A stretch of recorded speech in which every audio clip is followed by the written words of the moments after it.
Chris Cody said to me just minutes ago, oof, my dad is playing hurt. He's playing through it.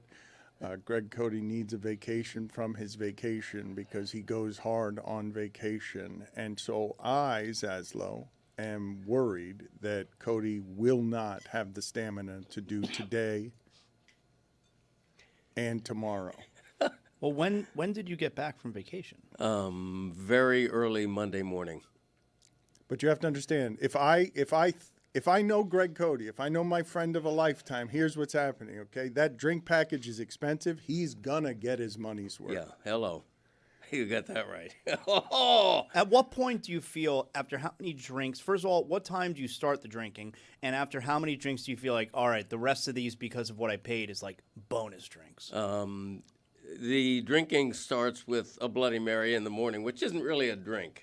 You know, so you pound 2-3 Bloody Marys, get a little kickstart to the Bloody day. Marys to start the day. The trouble is they're filling. The tomato juice is very filling. So that's your breakfast? That's breakfast. Breakfast of champions. Can't be that filling. You have 3. Put it on the poll at Le Minimum. Batard Show. Is 3 Bloody Marys for breakfast the breakfast of champions? It really is. You got to have them spicy, too. Ooh, they do some good jobs. Father like son. I'm with him. Answer his question. So, like, how many drinks, like, at what point in the day do you feel like, all right, I've paid for this now, like, this is just free drinks? The professional drinkers don't count. Their wives count. Like Erling could probably tell you about how many drinks I consume in a day. But, you know, you do like to get your money's worth. You're on board all day. And then when you're on a thing, on an excursion on land, they have drinks too. Although there you Jeremy pay just for 'em. whispered to me he sounds like hell.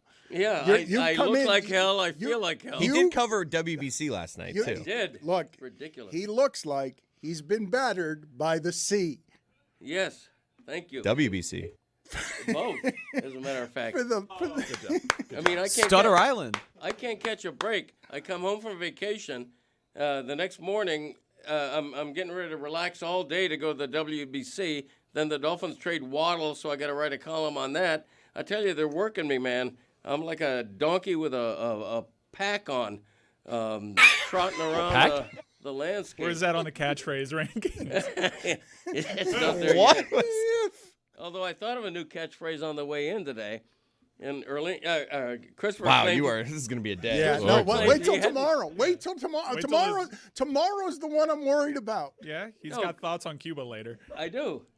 Ooh, I'm excited. I know. It could be construed as a pro-Trump sentiment, which is unusual for me. Okay. Not that there's anything wrong with that. Let Greg Cody cook. What do you mean there's not what do you mean there's not anything wrong with that? Well, I'm being facetious. But I think you're just saying things. no, I'm not just saying things. Like Chris, we're in trouble. I'm excited. We are in trouble. I You want to revealed join us on the highlight stream? I revealed a catchphrase today that Christopher claims he'd never heard You've of. never I've been- said it before. I've been saying it my whole life. Donkey with a pack on? No, it's like You got briars anywhere or no? It was cold this morning, right? We were walking across the street. It was like 68 Were you degrees. asking him if it was No, he said something. I'm verifying because it was cold out and I'm battling the elements. So I said to him, it's like a packing house in here. There should be hams hanging from hooks. And he's like, I should add this to my list. I'm like, I've never heard I you have say it been before. saying that my entire life. Anyway, I digress. Christopher also claims I always say that I had a great time on my vacation, even when I didn't, which is ridiculous. Fantastic. We had a fantastic time. We did. Your glasses are foggy. I know. Purdue was a number 1 seed as Kirk Cousins look like J.C. Penney. Looks like it's back, Jack.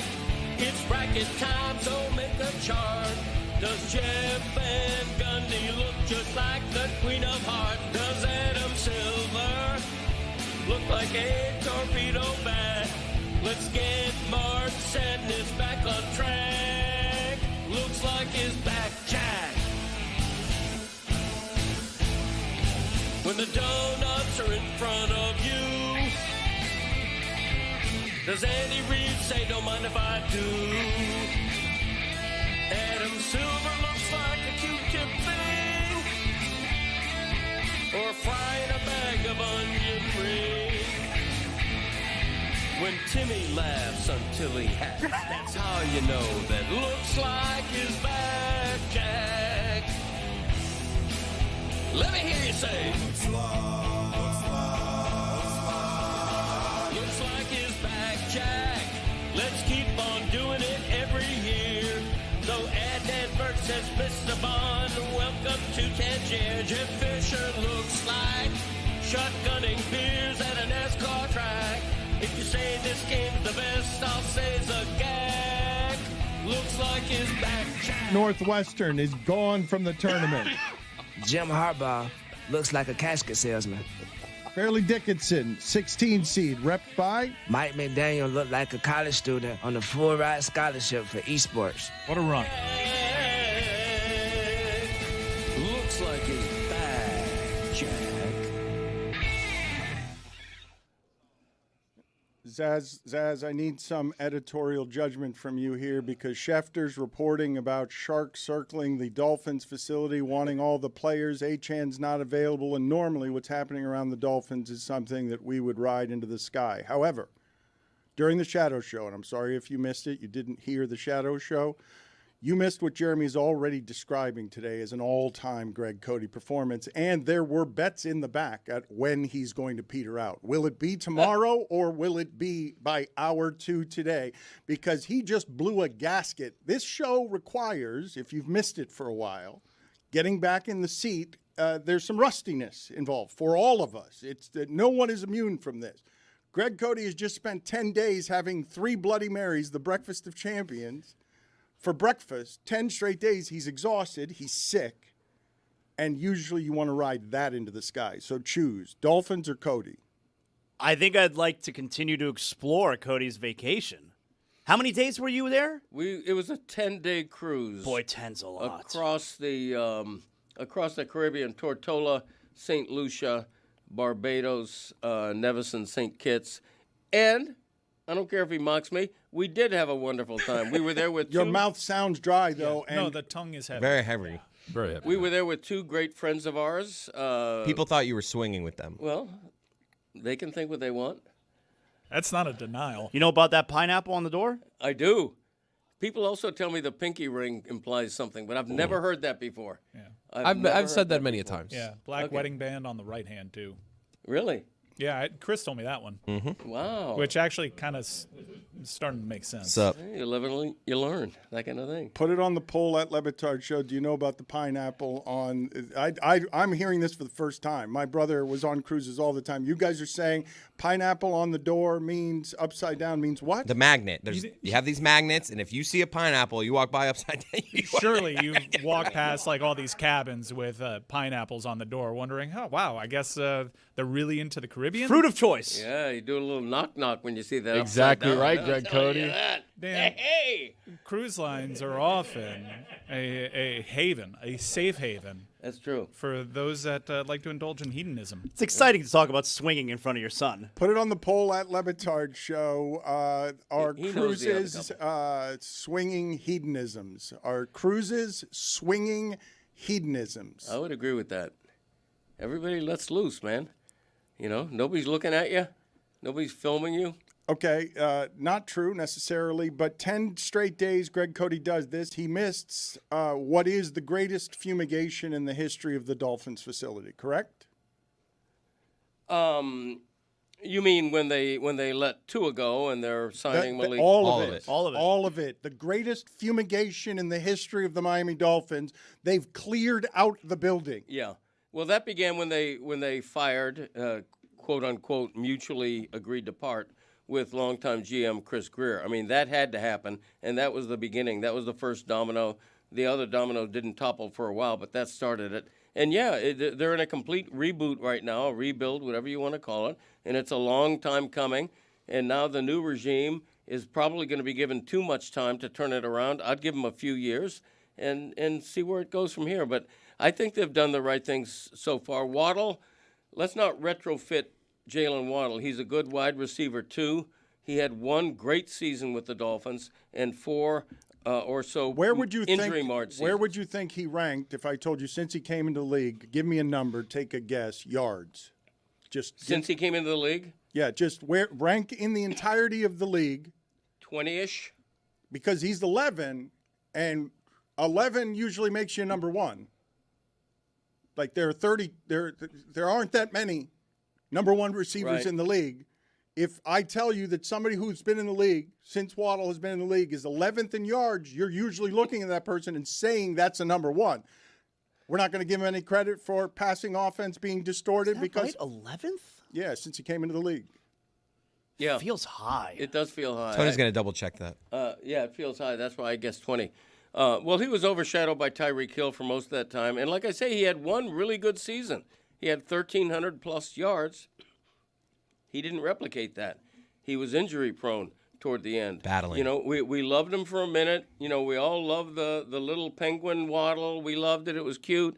And then he became just another receiver. I think they got a good deal for him. Now, when you say they got a first and a third, there's an asterisk there because that's the 30th pick, which is tantamount to an early second-round pick. But still, getting a first and a third for him I thought was fair get back. Look, I don't think it's tantamount to an early second. I think it's tantamount to a first. It's late, a first round. Well, very late first. Look, I'll just At what pick does that late first become tantamount to a second? Mid-20s. Can I just put it to you guys? You guys tell me this, okay? You tell me this part.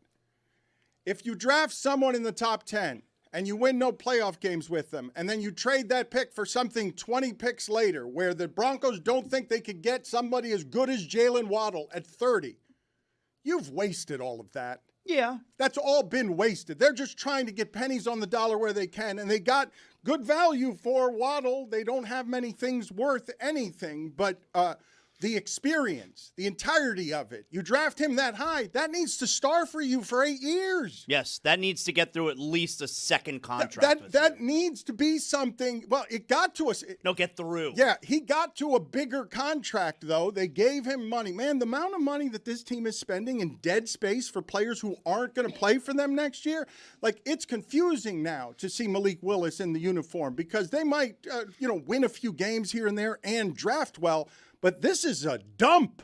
Like, they're janitors in there cleaning up. 99 million here. We got to send 5 million over there because we got to get everybody out of here. What must Malik Willis be thinking? Because, I don't know, they must... I'm rich? No, but is he thinking okay, I probably could have went to Arizona, and Arizona's got really good receivers, all right? I don't know. Like, he looks at that wide receiver room right now. It's easily, right now, who knows what they're going to do, but right now it's easily the worst wide receiver room in the entire NFL. And yeah, you got to have somebody to throw to if you're Malik Willis to get some type of gauge if he's going to be a guy for you. So I'm a little bit confused. Do you understand what I'm saying, though, Greg? When I'm saying you take someone that high and what you get for him years later is a 30, you've just wasted all of that. Mm-hmm. Like, you've done nothing with it. Well, you could say that about a handful of players who just got rid of. But you're still at least getting a first-round pick for him with an asterisk. I mean, it's not nothing. I thought they got a fair deal for him. They were forced to make – I really apologize for my throat. Take care of that, and I'll carry it from here. Can I just say they were forced to make that trade? That's plain. Okay, because – Battling. Because Miami and Denver are in exact opposite situations. Denver has a short window where they think they're good enough to get to the Super Bowl. They want to give Bo Nix another weapon to see how good he is. And the Dolphins are in the complete opposite situation. If they didn't have the $100 million albatross of the curse of Tua, they would not have traded Jalen Waddle. That's plain and clear. Good job carrying that, Dan. My point on Waddle and how teams are built. Drink some more milk. Is that when you draft a player like that, an organization that functions develops that player into something that becomes the franchise's face and leads your team into the future so it can connect to kids and generations of kids because you have a team that matters and players that people care about and fandom is emotional. It's not just all negative emotion. You hit on that pick. you now have wasted everything around it so much that you just have to get rid of it and start so completely over that a player you're supposed to develop around and build, you have to get rid of because everything's been so mismanaged. They got the pick right. Like, maybe he's not as good as you want him to be, fine. He had way too many drops, but he's good enough that Denver thinks he's a final piece, and that's the kind of player with that draft pick that you teach your kids to love for 10 years. Yeah, I might argue that they nailed that pick. I think given where they chose him, he was a marginally satisfactory pick looking back on it. I don't think he was a great player. I don't want to retrofit it now and say that they're losing a perennial all-star who was a young Tyreek Hill. He wasn't that. And Denver's getting him because they do think they're one or two pieces away, and he could be that piece. The Dolphins are building around Devon Achane, the running back. And That's silly. Well, I mean, they're going to Malik Willis, they got the deep threat for what he does best. You through got to the have air somebody. with Tutu Atwell. That's what Malik Willis does best. We don't have a lot of tape or stats to suggest intermediate short stuff he's trusted all that much to do that. So maybe receivers aren't that important to what they're trying to do. Just deep target men are important to what he's trying to do. This is going to be a run game based offense, both at the quarterback position and in the backfield. And I can understand if you want to get insight as to whether or not Malik Willis is a good quarterback, a good solid running game is helpful in that regard. I didn't hate Malik Washington as like a discount Number Tyreek 4. Hill. As like a number 4. yeah, You know, he's the best receiver they have, but he's tough. he's better right now as a kickoff returner than he is as a receiver. Let's see him in a WR1 All role. right, look, my number one receiver, he's tough, is the blind date. She's got a good personality. He's tough. Like, he's tough. He'll catch a good bubble screen and turn Okay. upfield. All right. Unless you're Anquan Bolden, the tough is not what I need It's from half of my number Anquan one Bolden's size. receiver. It's half. How about fast? With He's good hands? fast. I mean, He's Steve fast. Smith, Heinz Ward, Good catcher. Ooh, Heinz Ward. Julian Edelman. Is Heinz Ward a good R&B singer's name? That's a good one. Yeah, it's not bad. Callback. So for last night's baseball fans, I want to get to what was a fun game. Let me just put the question in front of the group. Venezuela the best team? You sure about that? They're the best team because I With thought one game samples, yes. I thought the U.S. was the best team. I thought the U.S. was the best team, and they got shut down by an Arizona pitcher who's had an ERA of 5 for the last 2 seasons. Yep. Imagine my surprise to see Rodriguez dealing. I'm like, I was watching baseball. He came off the mound, and the announcers, first of all, John Smoltz yelled, "What the hell is going on?" And then I heard the best performance from him in years. I was like, It was 4 1/3. Is this the same Rodriguez? It was 4 1/3. He's had an ERA. That guy's existed to be pelted for the last few years, and the U.S. loses to them and didn't get a base runner past first base until the 8th inning. His World Baseball Classic ERA going into last night's start was 10.13. The U.S. has only had 3 hits or fewer in a WBC game once in 2006. Baseball's great. Baseball's funny. Yeah, that's why the 4th best team in the tournament is the world champion. Why'd you say it like Yeah, that? why do you do that? Like that? Like, Why'd this you is do why that? we play games. Yeah, no, I didn't mean to imply anything by You that. did. Yeah, You right. did. You threw your hands up in the air Okay. and you said world Rolled champions your in a eyes. funny Okay, voice. I give all the credit in the world to Venezuela, particularly with what that country's gone through and their political turmoil. I give them. I was happy for them when I heard them singing their national anthem after the game, while the U.S. players were accepting the silver medals they didn't want and immediately took off their necks. I was happy for Venezuela, but am I going to say based on one result that they're a better team than Japan? That's how baseball does Dominican, it. It was and one US? inning between the Dodgers and Blue Jays. It was one inning. Yeah, it was one. okay. It was, Half inning. like it was. Yeah, that's how we do it at the end of the season. Right. No, I get that.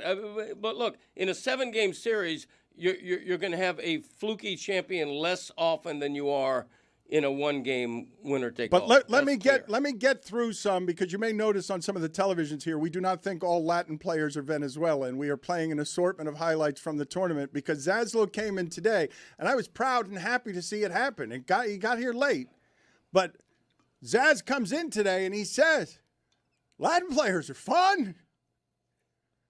I'm on the team. It's over. I'm on the team with you guys now. Yeah, you missed It the whole ended. thing, though. The thing ended last night. No, you just I got haven't here missed with anything. Major League Baseball season is starting No, next no, no, week. no, no. You said They don't Major play League like Baseball. this. You missed the World No, Baseball no, Classic. These guys are going back to prison. Like that spring training, they're not allowed to do any of this, and they got to respect everybody. Yeah, But that why was fun. not? Why can't they do it? Like, this was fun. And you know what was actually the turning point for me? Zaz, in your defense, Mark DeRosa thinks Game 2 starts tonight. Yeah. You know what was actually the turning point for me? When Bryce Harper, and by the way, I know I'm not supposed to like Bryce Harper because, he's Philadelphia, but boy, that Yeah, I guy's like him. awesome. No, we That all was a my great God. moment last He night. is so awesome. The coolest. No, look, the United States did not have a better moment in this tournament than Bryce Harper God, hitting that he's home run, awesome. getting to third base, saluting a flag I don't think was there, and then pointing to the flag on his Yeah, arm. that was great. He is so awesome. He was the young guy they hated at the beginning who had too Yes. much personality. Now he's an old veteran, and he pales in the shadow of these Latin players Boring. enjoying baseball. We hated him here. Remember when Ozzie Guillen was the manager of the Marlins and Bryce Harper, he waved his bat in front of his pelvis, like, it's a penis he's waving at him. And we're, as Marlin fans, like, oh, how dare you do that, Bryce Harper's awesome. But anyway, it was the moment last night where he hits the home run, Harper, and oh my God, he threw that bat so high to his dugout. And I'm like, look, you even have the American players who hate that kind American of stuff. player. Okay, but I don't know. No one in his dugout seemed to think it was a bad thing. But like, look how much fun they're having playing like the Latin players. Yes. Why don't we do this? Yes, I agree totally. And when he was Bryce Harper did a Latin home run trot, and I mean that as a compliment to him. He took forever to round the bases, and you saw Aaron Judge Slippery slope. behind the plate Forever? waiting for him, going like this, with a smile on his face, meaning take your time, enjoy yourself, and that's what Bryce Harper was doing. It was the moment of the game for me. I like how they play. I'm on team Latin players now. Wait, it can't be the moment of the game. It can't be the moment of the game when they lost the game. Said for him. It was a moment of the game for the U.S., and they're 1/3 of the crowd. He's an American, Jack. Yeah, that's right. But what do you mean it was the moment of the game for you when in the next half inning Venezuela won? Yeah, that's true. That was a good hit by that guy. Suarez hit a shot in the gap. That was a good hit by that Fell guy. to his knees, That prayed was in the a middle of good second base. Jingoism at its best here. All right, so a couple of things last night. You mentioned DeRosa. Garrett Whitlock instead of Mason Miller, huh? You got Mason Miller's got in 9 innings. He's got on pace for 22 and a half strikeouts per 9 innings. He's unhittable. We need to fire DeRosa again.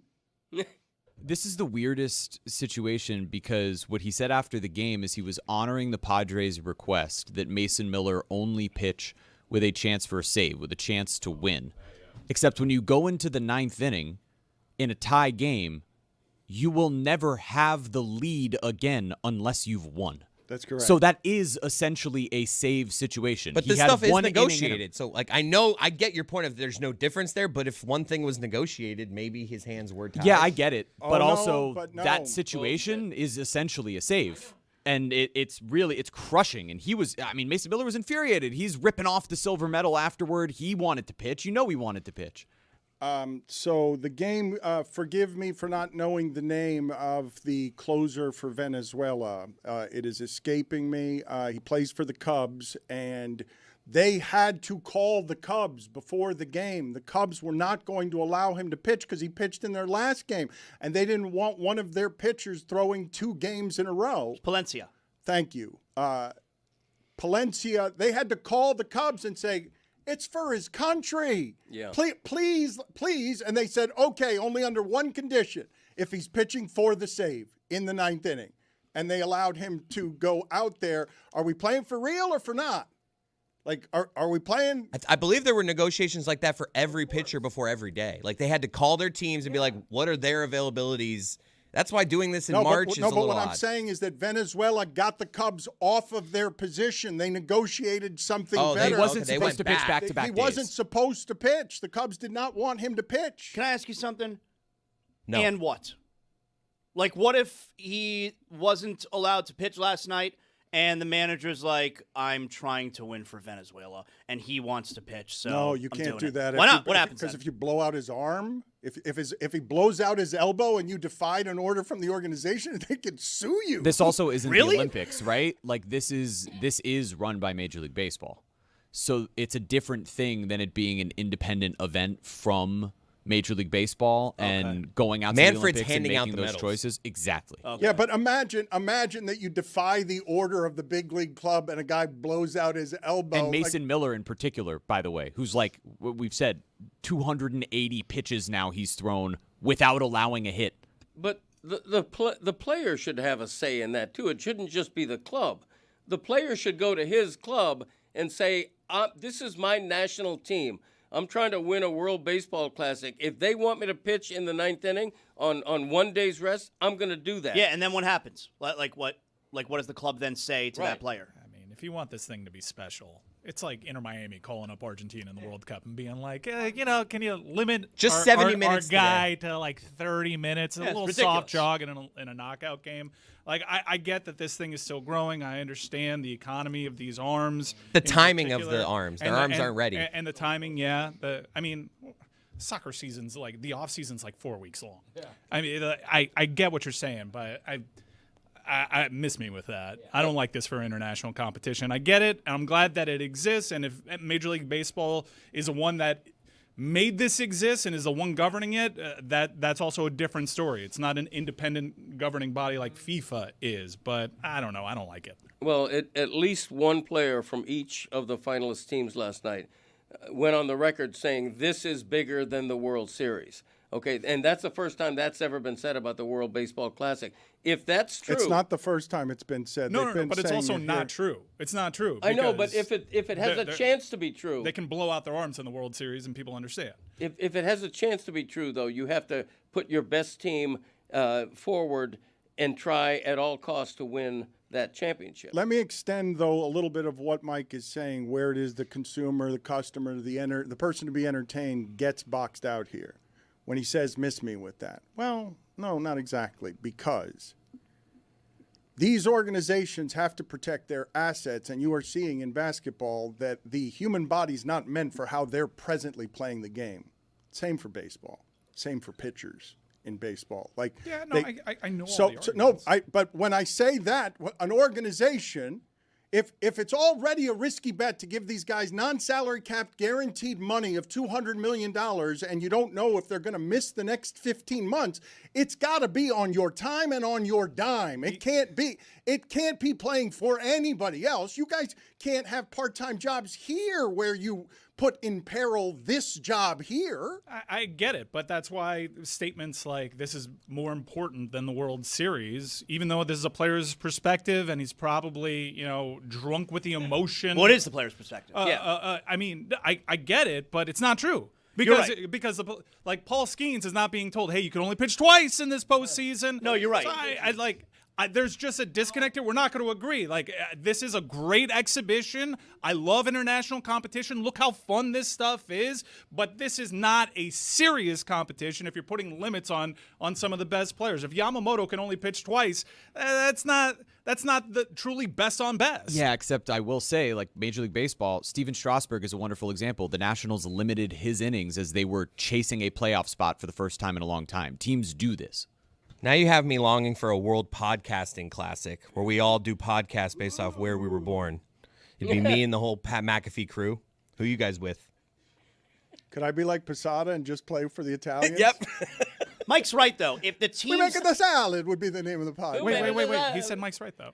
if the teams that are competing for the World Series are in charge of what's happening in the World Baseball Classic, and they're saying do or don't, then the World Series inherently is more important. Right.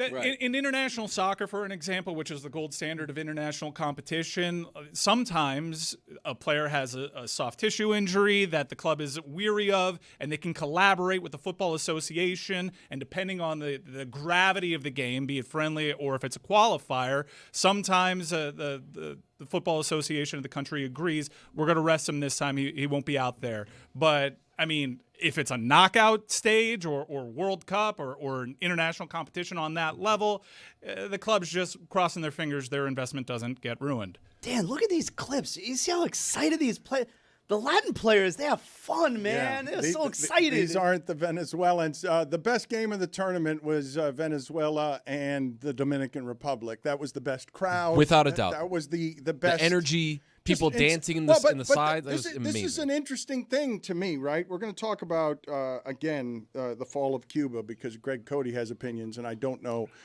what they are. But when we talk about how homogenized the Brian McCanns of the world could make baseball and make difficult baseball environments for the Latin player, the difference between this tournament is that it's run by the Latin guys playing the way they do over in Mexico when they're allowed to be themselves. And what happens is they get here to spring training and now the business falls on them.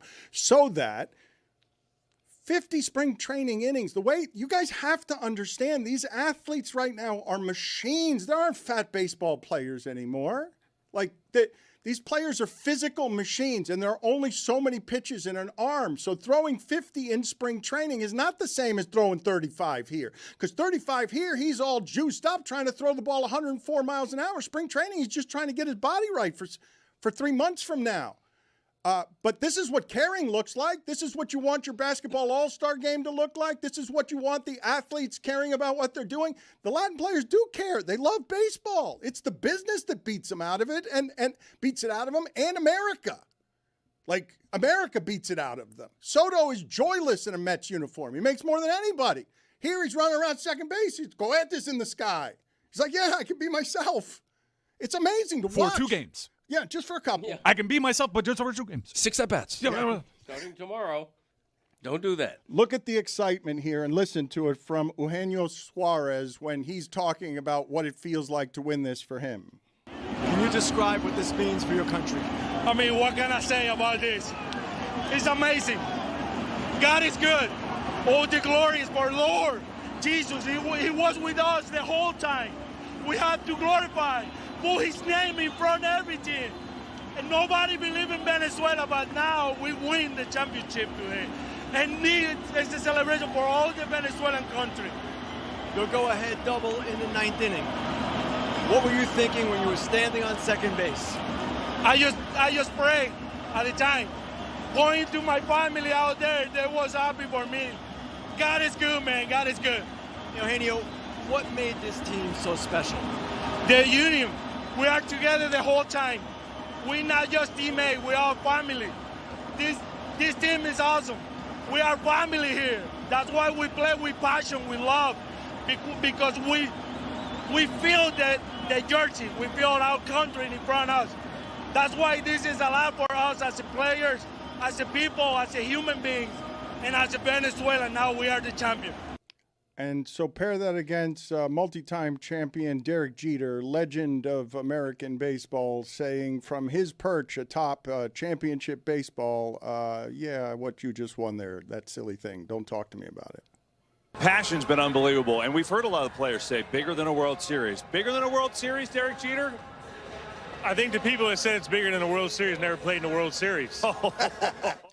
Let's go to Eduardo Rodriguez, who has played in a World Series. Gentlemen, congratulations from all of us. Is that the greatest moment of your baseball career, what you were able to do on the mound tonight?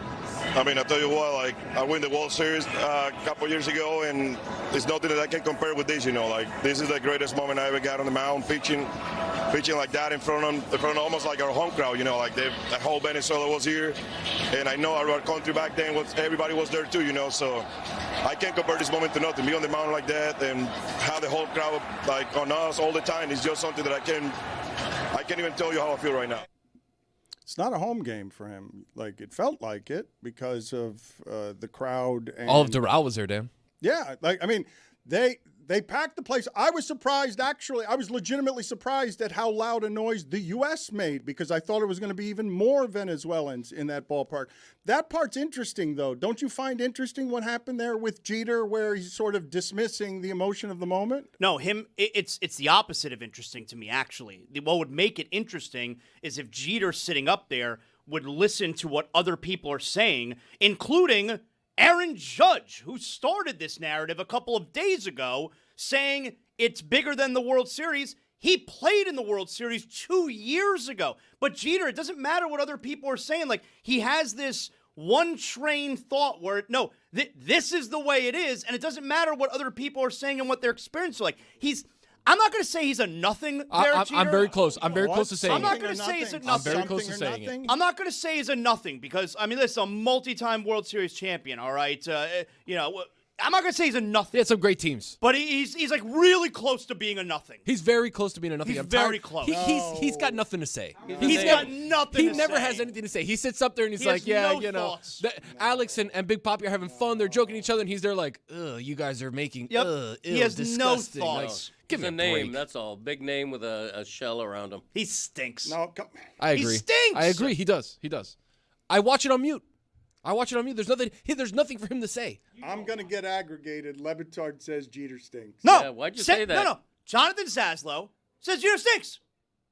Don't aggregate, Le Batard. Put it just like I that. understand what I that would was. love to see try to transcribe what you said. You were trying to nail the difference out there, and you just slurred. Everyone understood that. No, Jeter stinks was Clear as one day. word. No, That was a Jeter stink. It was a shit streak. It was one word. I'm going to say it again. Jonathan Zaslow says Jeter stinks. No aggregation. What? He doesn't stink. No aggregation. You like him, Dan? Stinks. You sit there and you like him. You're like, oh yeah, he's got some great stuff to say. He says nothing. What was you worse at, broadcasting or being a president of the Marlins? Do I like him is the question. Listen to me. You can't come on here and say that Jeter stinks. He's On equally air. bad at everything not being shortstop. Fair. That's fair. All right, put on the poll. Is Jeter equally bad at everything not being shortstop? That game was fun. That tournament is fun. And now you are in agreement that we will go back to the regular rhythms of starched baseball, not feeling like that until the Dodgers and the Blue Jays are playing the extra innings in Game 7. Right? Like that baseball can't reach this point. You'll have walk-off homers. You'll have exciting moments, but baseball has no way during the next 162 games plus spring training to recreate any of this. Opening day always gets crowds, but through the monotony of the regular season, you can have the most passionate, ardent fans attend the game. It's still not a packed house. You need a packed house to get close to that atmosphere, and baseball does not have that kind of juice where night in, night out on a Tuesday evening or a getaway day, you're not going to match that energy.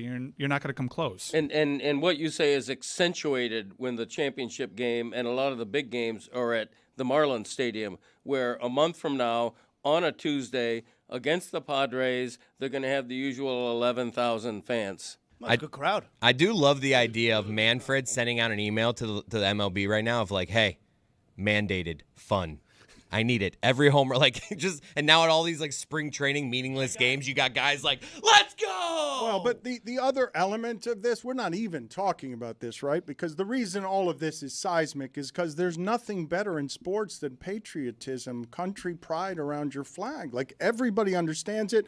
It crosses all the languages. And now add to that the U.S. as an overwhelming favorite while randomly bombing boats in Venezuela as the regime is taken over. And we've forgotten about that one because we're off to Cuba and we're off to Iran. And the world is in disrepair, wounded, everyone bleeding, exhausted, and wheezing. And in the middle of it, you throw the politics of all that. Hey, let me feel good about my country for a second. Let me feel not under threat, and let me feel like I'm better than America for a day. For a day, I'm better than America. They came in with all the big guns, and for a day, I'm better than America. Jeter doesn't have anything like that on his resume. He's playing for New York, and he takes the pride. That's a regional pride. That is not a national pride. That lives in his heart for New York, and he came down here, and he did a bunch of things here trying to recreate that. But there is nothing like what sports, patriotism, politics can mix when you throw the passion in there. Jeter did play in the 2001 World Series. That's important. It's an important point. Fair enough. And that probably felt the patriotism that you see from these guys right now, right after 9/11, coming back, playing in that game against the Mets, and then playing in that World Series representing New York, ultimately not winning, but that had to have felt for him similar to what he's seeing here. Okay, then say that. A good correction. Then say that if you're Jeter, if you're sitting at the desk being like, hey, you know what? He doesn't have thoughts. Hey, that's what I'm saying. Hey, I played in Guys, 2001. it's a 9/11 captain. happened. It's a captain. Okay, but It's say it. It's implied. It was It's also not a implied. bar. He dropped a bar too. Like that was kind of a bar. No, it wasn't. Like, do you remember Jeter's heroics in that World Series? Sure, but like, he doesn't have to explain his. Yes, he bona does. fides. There's Good. Derek there's Jeter. people that were Good. born in No, he 2007 that have no Give us the idea. experience on the world stage here. I don't have to explain. You could It's tell- crazy. Are you saying he's an oldie? You could tell the way Kevin Burkhardt tossed that up to him. He said it in the pre-show meeting. He's like, "Hey, everyone's saying the World Series. Jeter, biggest thing in the World Series." Like that was a So setup. You're suggesting this is Outkast's Hey realizing that it's a classic now. It's older than that. And it's got to explain where it was in the charts to He said it. folks. He said it before the show, and then Burkhardt's like, "I'm going to tee up." Did a bad job Guys, setting it up. You know what? I'm hearing this new data point. Maybe you're right. Maybe Derek Jeter needs to explain to a baseball audience what he's done in his career. Maybe. I hadn't considered no, that. You know what? I think I'm with Mike now. You've brought me all the way over because, no, that is the captain saying that, and everyone who's listening to him knows exactly who's saying that he's saying it next to Ortiz, and that Ortiz doesn't get to do shit because of how Jeter dragged them for several years before Ortiz got to feel like the Latin guy once. Once he got to feel it. He's Mr. November. Please, he's a nothing. He's really close. He's to a being nothing. I'm going to say it. I guess you're all or nothing, huh? Oh, semi-nothing. He can't be a nothing. What are you doing? What are you doing? Near nothing.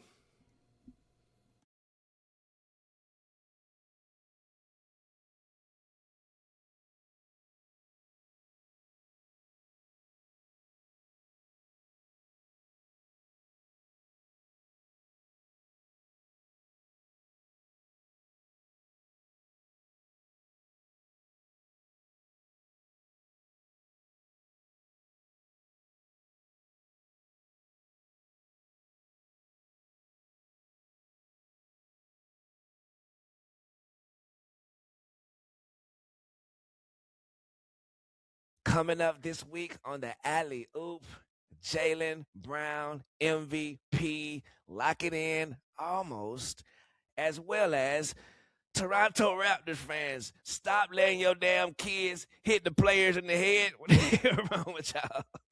Also, Luka Doncic, is he the male version of Caitlin Clark? Also, why are we sleeping on the LA Lakers 7 days after slandering the LA Lakers? Lock in. Lock in.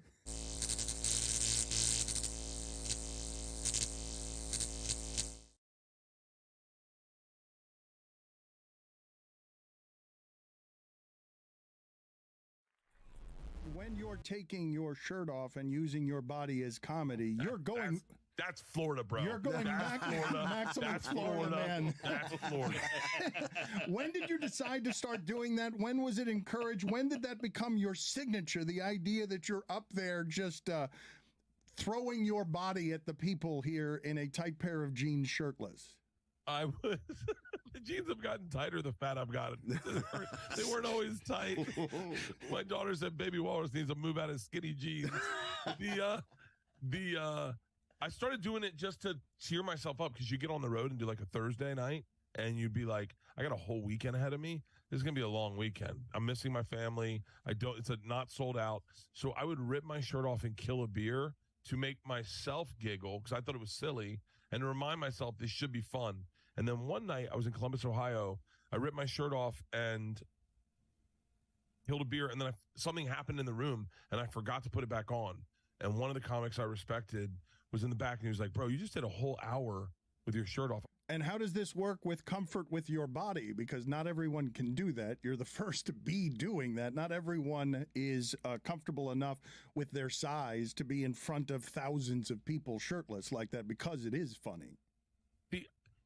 It's interesting because I have this reverse body dysmorphia. So like I heard a story. Secret time. Obviously, I'll tell you, but secret time. I heard a story that Chris Pratt was a fat kid growing up, and that someone told me like he'll always be fat in his head, no matter how great of shape he is. He'll always think of himself as a fat kid. I was in shape as a kid, and so I do not see myself fat at all. As a matter of fact, I think in Razzle Dazzle, I look low key jacked. I think I look better than I've ever looked. My shoulders, dude, look at my shoulders. You are jacked. Oh shit! Yeah. You got some cuts right there. You see it there? I mean, I'm feeling good. I feel great about my body. The new Netflix stand-up special, Razzle Dazzle. Oh, look at that! Look at that! Bert, stop making those Never show faces. your belly button. Yes. Do that thing where you're Let's increase your female viewers. Make your boobs move. This is a body you can get. Razzle Dazzle is the stand-up special. How old would you have to be? What is the age if I came up to you and said, Bert, you're not going to believe this, but the new movie, Machine, it's in theaters in May, and Razzle Dazzle, a Netflix special, is happening. At what point in your career, at what age would you have said, yeah, that's a possible dream? Oh, 50? Where I am. I didn't think any of that was going to happen. Listen, I got to be dead honest with you. I shot Razzle Dazzle in November, and I'm used to the Netflix specials, but with the Machine movie, that was sitting on a shelf. They weren't doing anything with it, and they weren't going to release it. And it wasn't until I leaked it on Rogan that it got life. And so ever since it's got life, now it's got real life, and so I didn't think the movie was ever going to come out. Dan, Bert's got me feeling confident. You know what? I'm going to join you, Bert, taking the shirt off. Wow. I love it. I love it. Well, I'm going to have to do it too. I too was ripped when I was younger, Bert. Have to do it. Let's all be. Come on, bros. Oh man, I don't really want to do Round the this. horn. but- Dude, you're looking good. The Mano Lantern. Okay. Oh my Dan's God. doing it too. Dano! 20 years. Take the uncomfortable. top off. Oh jeez. All right, you are allowing us to be more comfortable with our physical Okay. appearances. I have to take off my nipple stickers. He's a pioneer and an icon. Oh, look at perfectly Dan. haired. Mr. haired. Nipple. Oh, Perfectly Do haired. this Sorry, to I didn't everybody. I didn't know it's like a cold routine. in here. Yeah, It's it reverse is body cold in dysmorphia. here. It's a reverse It's a body really dysmorphia weird thing. time for Jessica to come back Yeah, I into was the like, room. Jessica, Perfectly do haired not walk in here. Hey, Jess.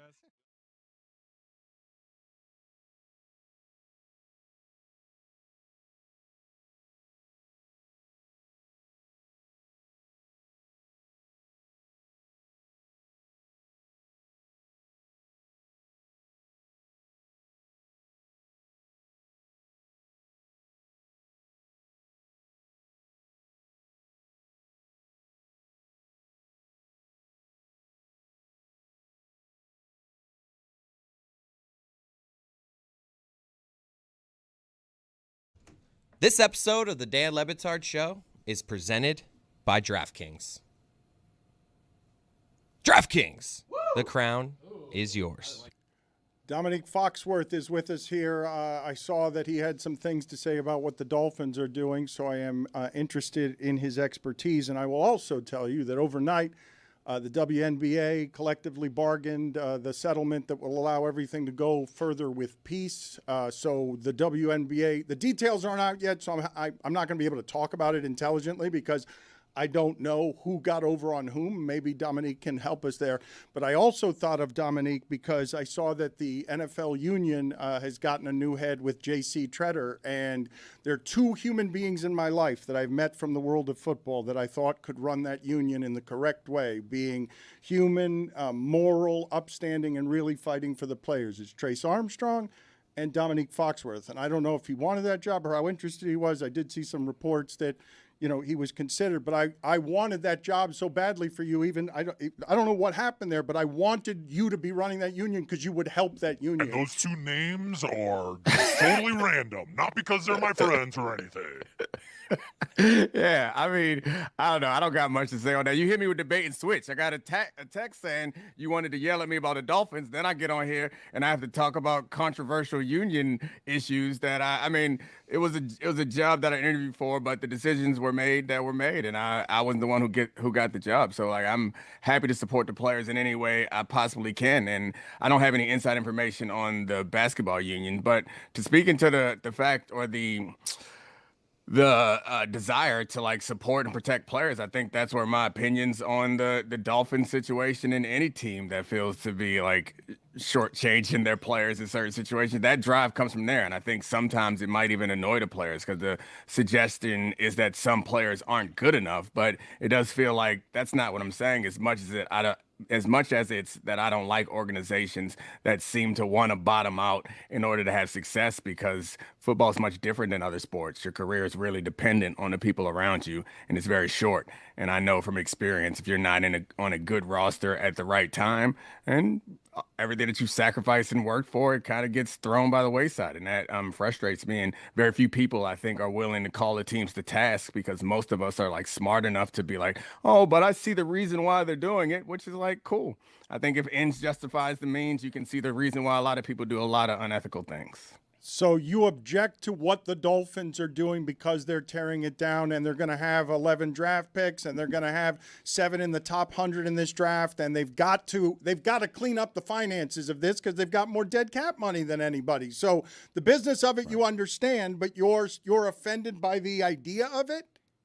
No, I mean, I think I certainly understand the strategy behind it. It's a strategy that they employed before, and they've employed a number of times, and it's yet to work. So I think that that's also part of it that frustrates me, is it hasn't really been proven to work in the NFL. Like, you see, most of the teams that have success in the NFL are teams that are well built and ready to be successful. And then they input a quarterback who's okay, pretty good, or great. And then that quarterback has time to develop and get better. Like, it tends not to be the case that you just draft this guy and he saves your organization. It's rare. And it feels like everyone wants to play the lottery rather than work hard and build up a roster. And to be fair to the Dolphins, it's not clear that they're doing that right now. I just know that I got a lot of attention for saying it the last time that they did it. So it just brought it all back to the surface again. Like, I get in isolation, you're not in championship contention. Waddle's someone you're going to have to re-sign eventually. I can get a first and a third for him right now. That makes sense. But it's super problematic for, like, Malik Willis.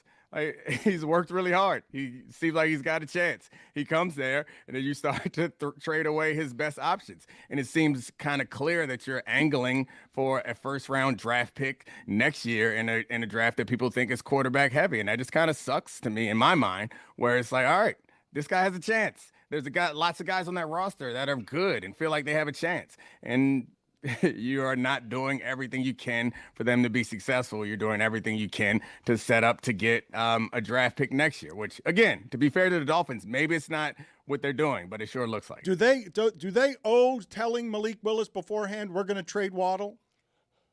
Absolutely. I mean, it's also possible that they didn't know that they were going to do it and the deal changed. But, like, I think you owe these guys as much information as possible. It's their entire lives. Like, I know in the moment, I think we are reluctant to appreciate how significant this time period is.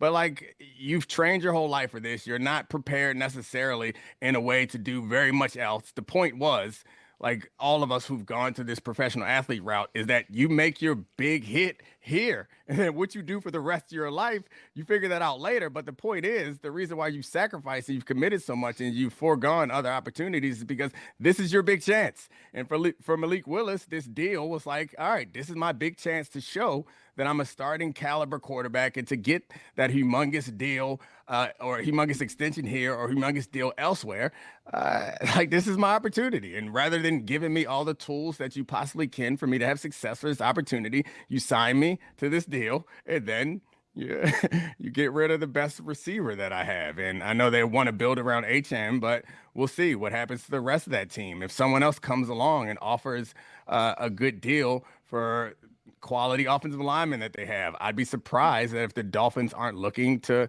stockpile more picks in the first round next year so they can get one of these quarterbacks whom they'll really invest in. Greg, they had to have told Malik Willis what the plan was, right? Malik Willis had to have known that before making the decision. It was a pursuit for his talents, and they had to sell them on that vision. You would assume. I would think they did, but I think at the time they signed Malik Willis, maybe they didn't know that they were going to get a 1 and a 3 for Waddle, which, even though it's a low 1 and a 3 at the number 30, it's still a nice haul for Jalen Waddle, I think. But Dominique, I wanted to ask you, if the Dolphins are overtly angling for the number one or a very high draft pick, tantamount to tanking is the suggestion, would they have spent to get the number one free agent quarterback? Yeah, I mean, they didn't spend a lot. I think Malik Willis went for a lot less than people anticipated. And I think you're right. Going after a quarterback like that suggests that they're not trying to completely bottom out. And I think I was trying to make it clear that this was more about the Dolphins like sparking this idea in this conversation. I'm not blaming the Dolphins of tanking in the same way that I did last time. And I was wrong last time. Like Brian Flores would not let them tank. That team was much better than I thought they should be. They were so much better that the ownership, who did want them to tank, was pretty pissed that Brian Flores turned it around. And it still doesn't change the fact that I believe that it's not fair to the players. So like whether they're tanking or not, I think any system that incentivizes you, I guess it's not, to be honest with you, the thing that frustrates me more than anything is that we do use the incentives to justify people's behavior, which I don't really appreciate. There was a place for shame at some point, like some things you wouldn't do just because you were so embarrassed by it. We're not there anymore because it feels like so much of our sports viewing culture all think that we are super smart sports GMs and we're like, oh, but it makes sense. Just because it makes sense doesn't mean it doesn't suck. And it sucks when you have to watch teams that you know don't want to win and you know don't care. At least when I was growing up, they had the dignity to pretend like they wanted to be good. And this probably becomes more of an NBA conversation than an NFL conversation because it doesn't seem like as much of a problem in NFL. But when you see it happening, it's hard for me not to be a former player and to be someone who views the game through the eyes of the player. It's hard for me not to look at Malik Willis and feel like, damn, that sucks. This is one shot, and it seems like they don't really want him to succeed, which is why when we talked about the Colts on my show, I kind of was like, I get why everyone's knocking the Colts for signing Daniel Jones, but Daniel Jones went out there and played on a broken leg because they felt like they needed him to. And then he tore his Achilles in part because he was doing that. And now he got an extension, and we're supposed to be mad? Like, when it happened to Baker Mayfield, we were like, oh, it's really messed up that the Browns didn't pay Baker Mayfield. But, like, yeah, pay the man. He went out there on a broken damn leg and did the best that he could and popped his Achilles. Now, afterwards, you don't have as many options. Maybe they should have gone after Malik Willis, but I do kind of feel like it's okay to expect these organizations to be decent. We should not always just like forgive them and say, but I get why they did that. Like, it feels a lot like saying that the revenue from a big company justifies them laying everybody off or justifies them doing other shortcuts to make more money. Sometimes things are just messed up, and it's okay to say it's messed up. And I think paying Daniel Jones, despite that he maybe his talent isn't at the level that you think it should be, like, I think that's fine. It's nothing wrong with it because the man put himself out there. Like, it's okay to expect organizations to be decent. Give me a gold, silver, and bronze medalist from among these choices on athletes whose names sound most like an R&B singer. I want your bronze, silver, and gold medalists from this group of candidates. Colston Loveland, Hines Ward, Jalen Hurts, Luther Burden, Ruben Drones, Zay Flowers, Jimmy Fox, Richard Lovelady. That's Luther Dick Burden. Lovelady. I feel like Luther Burden is not singing love songs. It's all unrequited love. Like, Luther Burden is a scorned singer. Like, he always putting the album out after he's got his heart broken, right? Like, Luther Burden don't got no deep love songs where he's deep in it. I think, and yeah, Jalen Hurts, I think, falls that category too. His debut album, Love Hurts.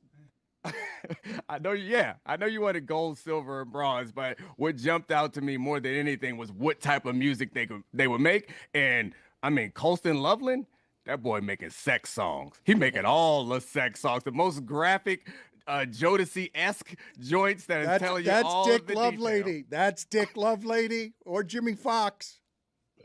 Oh yeah, they are making the nasty stuff. Yeah. Part of a group with Greg Cody, who also sings and also is a pro at the nasty stuff. Baby. Okay, we've gone too far now. What about Marcus Colson? No, now we're. It's a good one. Now we're someplace Marcus else. Colson, yeah, that's a good one. Stromile Swift. Oh, nah, that's a bad R&B name. You don't want nothing Swift if you're doing R&B. We had this conversation before. We didn't. I've not. Yeah, had we this. did. We had the conversation about Stromile Swift. No, we did. We had a conversation about trying to be too fast. Take your time, Dan. All right. Oh, that He'll appreciate it. conversation. Okay, yeah. Yes, I had a tutorial. He had a blackboard out, everything, and he was also writing on something. So Jalen Waddle, when I say to you, these are the only receivers in the league who have more total yards than Waddle since Waddle entered the league: Justin Jefferson, Jamar Chase, CeeDee Lamb, Amon-Ra St. Brown, Devontae Adams, Tyreek Hill, A.J. Brown, Stephon Diggs, DJ Moore. Disentangle for me what Waddle was made or not made by Tyreek Hill, because the Dolphins have two players there in the top 10, but it didn't feel like they had two number one receivers. Yeah, I think Waddle. Yeah, it's clear Tyreek Hill was a special talent. We'll see what he is after he comes back from the injury, but I think Jalen Waddle is similar to Tyreek, and he's not as like strong, but he's able to run all the routes and even like a bunch of the orbit motion and reverses and all that stuff that the Broncos want to do, the deep crosses, the deep overs, those deep routes that they want to do, because they're not a real intermediate passing team. Jalen Waddle will be perfect there.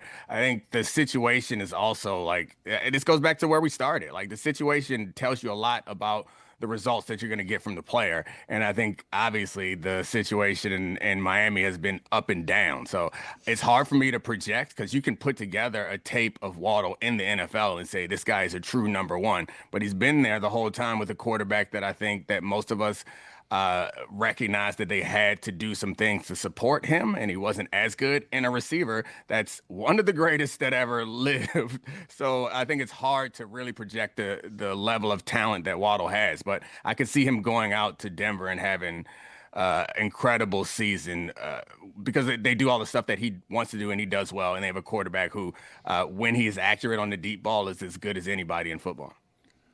How does Dominique Foxworth feel about the 10-day cruise? I'm not a cruise guy at all. I mean, my people in boats, if a white man say get on the boat, I'm good, bro. I don't know how to respond to that. 10 days is a long time, to your point. Greg Cody, they said it was 10 days, Greg. They'll tell you it's 10 days.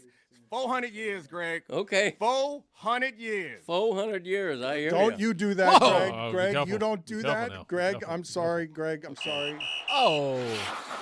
Minor penalty, 2 minutes. Accidental racism. What? You can't mimic talking like Dominique. Can't do it. You All right, I'm can't sorry. do that. Okay, That's my not apologies.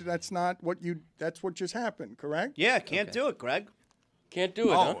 Zaz? What? I meant it as a compliment.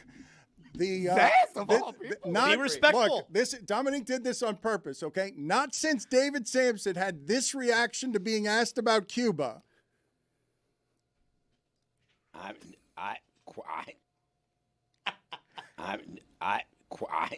Have you startled someone the way Dominique just did by making Cruz into a slave ship and just totally disorienting an old man? What Dominique did there was cruel. It was unfair. Cruel. All Greg wanted to do was talk about the drink He package, just wanted to fun in talk the sun, and then cruises with you, and you and then a slider comes out of the way, and he's like, "Whoa, where'd that come That was from?" a fastball. That was not a slider. The old man wasn't ready for that. He's in the kitchen. Okay, right now. so you guys have decided that you're going to jump on me. Like, as I look around there, you decided that the way to react to this is to tell me that I'm wrong. That's what we're doing? No, I did not do that. Dan also said he can use the N-word last week. Whoa, so- that's not in any way true. No, it is. It is.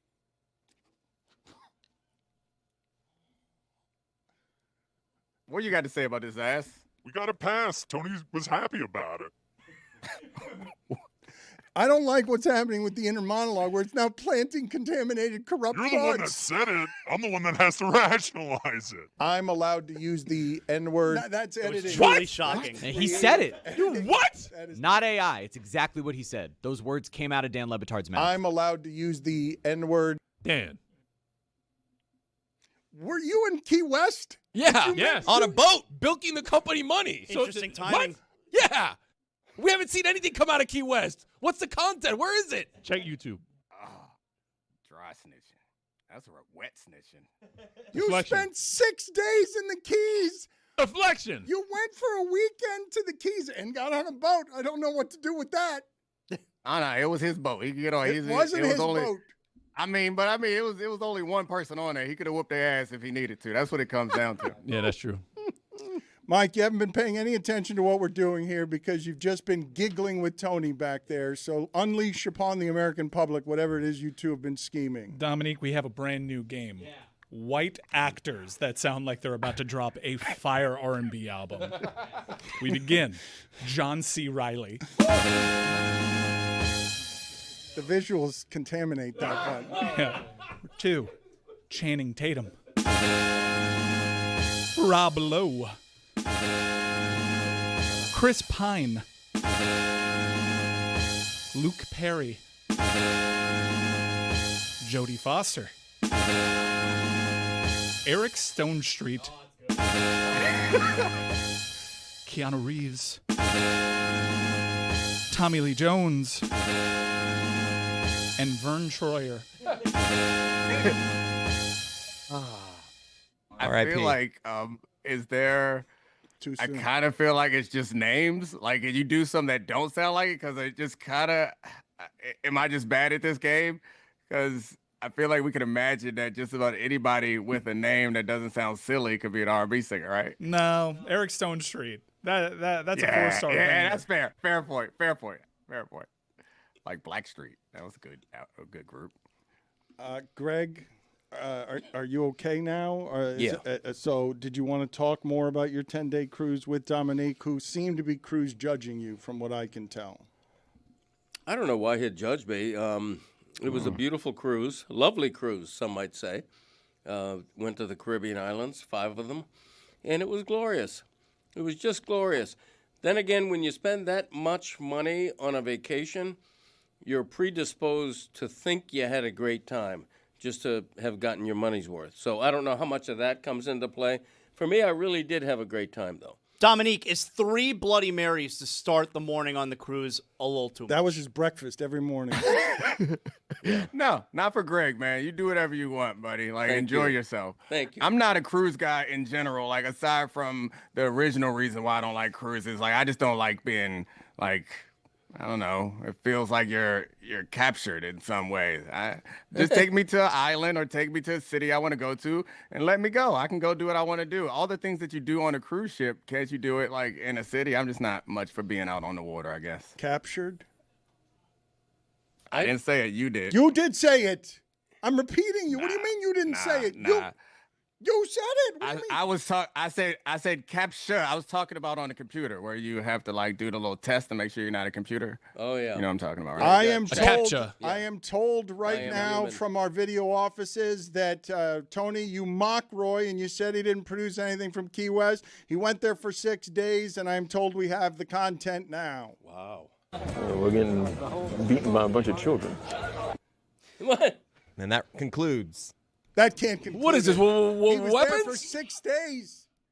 He was there for 6 days. The Keys don't even open till Friday. Everybody knows that. He says, I got to go Tuesday.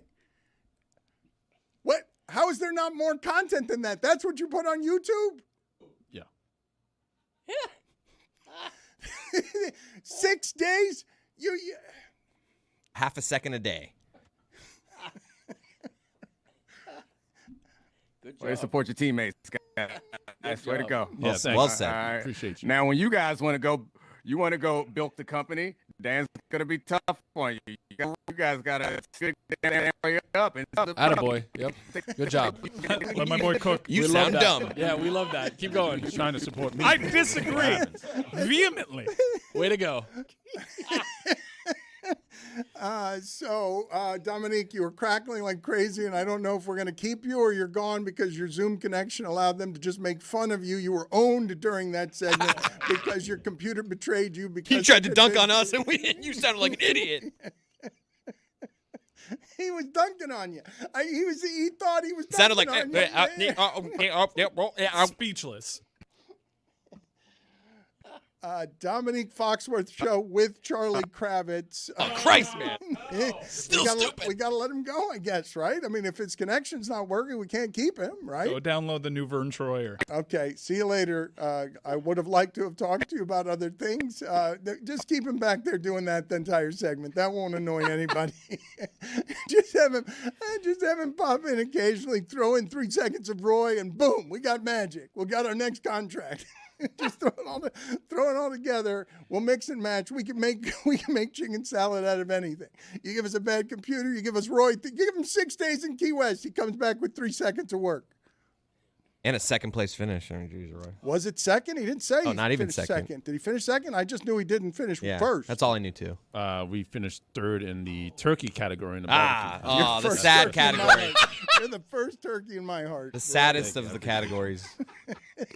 Third in the turkey category. Put it on the kids beat him. That's why. Has to be the saddest category. Put it on the poll at Le Batard Show. The entire thing was rigged.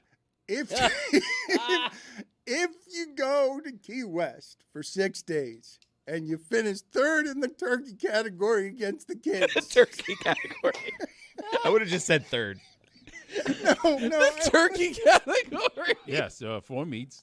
And one of them was turkey, and we're third. Third in the turkey category is the trophy. That's not his worst finish. That's the best finish. We have 6 days of work, 3 seconds of content, and good point, Dominique. And a bronze medal for turkey. Well said, Dominique. Just keep him there the whole time. Should have been the head of the NFLPA. He's smarter than anybody. I'm allowed to use the I didn't N-word. say that. Yeah, you deflected off at that point. That's not AI. You missed a lot, Dad. You did miss a lot, Greg. And Zaz was saying to me that he thought we were remiss. He sometimes he scolds me after segments, and he thought that we did a bad job in the first hour because we didn't talk to you enough about your vacation, about how big you lived while you were away from us. I will say that is, if you're talking about money, that's probably one of the more expensive vacations we've taken, mainly because we've never been on a 10-day cruise. It's always maxed out at 7. And so it seemed like a long time. You know, I'm always the kind of guy that the kind of guy that, what number was that? I'm the kind of, they ranked up there, like mid-30s maybe. How many do we have? Do we have some new ones? We do have. We have some new ones. I forgot to bring the list. I have a good excuse. I've been ill. I've been weather-beaten. I've been cruise-addled. So I don't have my been on list with me. vacation. Yeah, I've been on vacation, working my ass off. I've been cruise-addled. Where's Greg? He's cruise-addled. Everybody knows that. You know, it takes the life out of you. But it's Christopher will look it up. Wow, he just gave you the 4 sausage fingers. The ultimate. I mean, you know, he's that kind of look thing. at how sad Mike Ryan got, because Mike Ryan just saw right there the one segment that has worked consistently. Yeah. And we've had to browbeat him on air.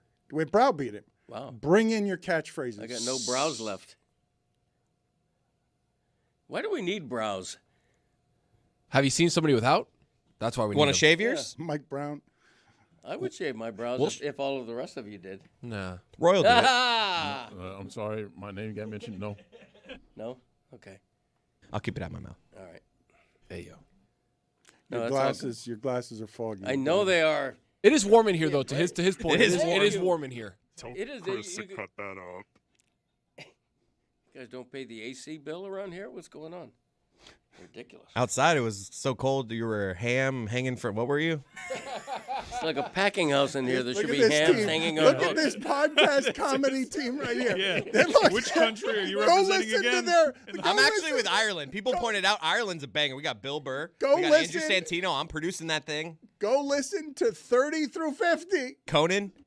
on the podcast. Neither the executive producer nor the host remember Greg Cody, any of Greg Cody's catchphrases, Right. and they're making it up so much as they go along that when Chris is walking in, his dad utters one he's never heard before. His dad says, "I've made it and said it all my life." And now when his dad goes to his producer for, "Give me the name of that," "You're a ham hanging hawks?" No. You're cold ham, whatever. It's like a packing house in here. There should be hams hanging on hooks.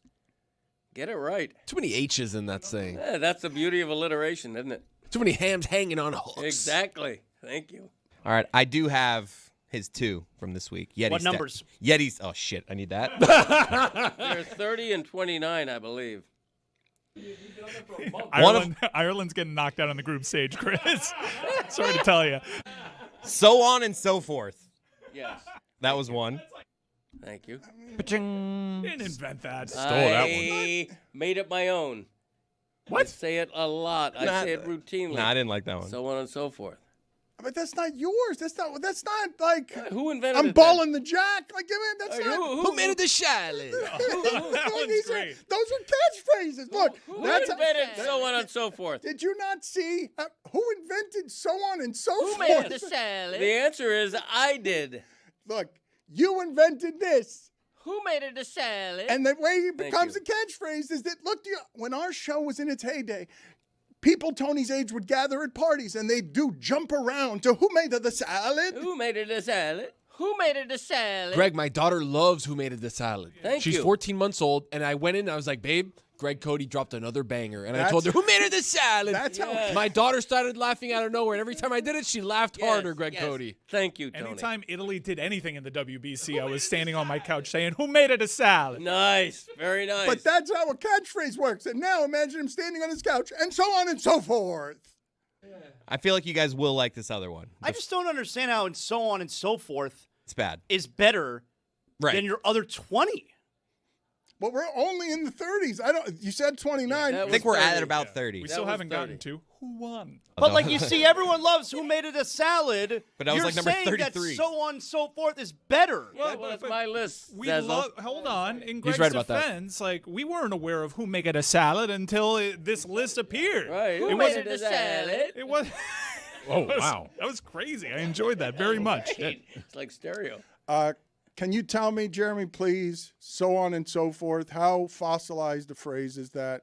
Yeah, who made it that salad? Does it say Greg Cody when you look it up? And so on comes from Old English in the 1500s, and so forth comes from the 1700s. So they were separate, but now they're together thanks to Greg Cody. Yeah, Thank you. Chronologically, that makes sense, though, that Greg would invent that. Nobody came up with so forth 200 years later. 200 years. So he's right that from 1500 to 1700, nobody was saying and so on and so forth. Right. They were just Until saying Greg and old. so on. And then when Greg You're was born welcome. in the 1700s. At a joust, he was like, so on and so forth. Right. Yeah, that sounds good. Plus, I do. We should use that. I do what a lot of people don't do, which is I put a little invisible ellipses on the end of it. You realize that and so forth for 1700s night, Greg Cody was that kind of thing? It was the precursor to that kind of thing. He would just say, and so forth. Right. Exactly. Well put.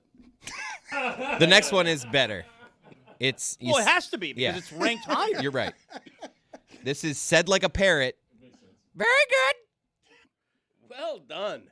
He nailed it because you have to say it like that. That's an Uncle Dick joint. Yeah. So it's the phrase very good. Very good. But you It's gotta usually say at a it like restaurant. You're eating food. Say it like a parrot. What is Dan, wrong with you Say it like a people? parrot. Say it like a parrot. Family. Very good. Very good. I will try the impersonation in a second, even though they make me very, very self-conscious. I will do this. You're going to for be you. awful at it. Oh, yeah, for sure. For sure. Lift so your voice. Look, I promised to do this. I just want to go back to the recreation of what's happening here because this is some real oral family history, okay? Uncle Dick, one of the strangest people I've ever met. Oh, you've met him? Oh, my God. So you could be so lucky. If Greg Cody, he goes to sleep every day at 4 p.m. If Greg Cody It's a fact. didn't get married, he would be a feral Dick Cody. Yep. Feral. Feral. Am I wandering around the neighborhood looking for scraps? Like a cat? Feral cat. That's What am exactly I? how he meant it. Feral Yes, human being. yes. People are leaving food out for you. To answer your question. Where is it the salad? Yes. Where is it the salad? Who made it a salad? Very good. Very good. You got to do that with your mouth. Very good. Go ahead. Give it a shot. I want to set up the whole thing, though, the table, everything, before I get to my very vulnerable punchline. because I'm not confident in my ability to do this as well as you. You are the masters. I submit beforehand, but I do want to set it up. You're at a table, and the time that this will appear as a phrase said out of the side of your mouth by a parrot sound is because was there a parrot in the family? Like, why is there a parrot sound to celebrate delicious food? And why do the Cody brothers say out of their side of their mouth like a parrot when a meal is delicious? Why do they blow Italian, garlic breath through a parrot's voice by saying, "Very good"? I think it's Uncle Dick, like, not wanting you to know where it came from. Like, oh, who said that? Very good. Oh, so they're trying to disguise it. Wait, 6? So they're trying to disguise it by making it feel like it was coming over from another table. I told you guys the story, right? Rich Donnelly, the third base coach, what he would do to Jim Leland on the road when he was old. He'd knock under his desk. And Jim Leland would always go running to the door. And in every city, he'd turn back around and be like, "There's the kids in this place, too." Was Leland smoking cigarettes at the time? It'd be Jim Leland, I imagine, either tighty whities or a robe, right? Had I not told you guys that story? I love that story. No, I've never heard that's that new. before. Never heard that one. But old genius champion manager Jim Leland, from city to city, the hotels were either haunted or haunted by kids who were always running away whenever Rich Donnelly wanted to go to bed for the night. It's that poop again. Don't put it out with your boot, Ted. Very good. Very good. Very good. Very good. Gotta get a little higher, a little more parrot-like. So you and Dick would do this together to throw your voice toward another table so that they would be saying that the food was very good. Yeah, but it's not just about food. It can be used in general usage as well.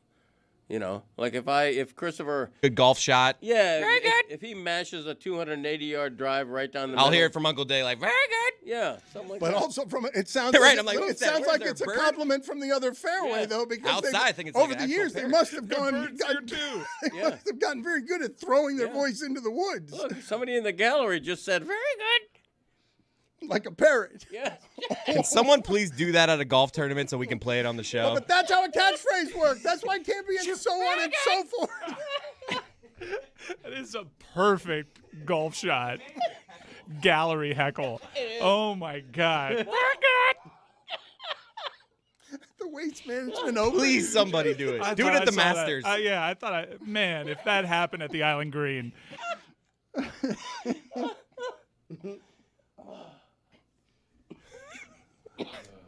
You all right there? Oh, he's holding his belly. Greg, you ever use it in the bedroom? What, very good? That's between me and my partner. You're throwing that voice into another room like somebody's watching? Who said that? You're trying to scare or lean? That's right. Sometimes she'll say it. Yes. Right after consummation. Very good. Just mid. Hey, come on. Respect. It's your dad. It's funny, though. It's your mom. Or whoever partner he finds on a cruise. Yeah. Greg Cody Warm in here. saying right after consummation, while taking off his glasses and looking disheveled as if after consummation, and then his sausage hands open to reveal the side of his mouth shouting very good like a parrot. We can't do better than that. Not visually. That's troubling. Everything you just did to your son is a workplace violation. Imagining you emerge with his mother from a bedroom where both of you are singing like parrots. While listening to the sweet tunes of John C. Reilly.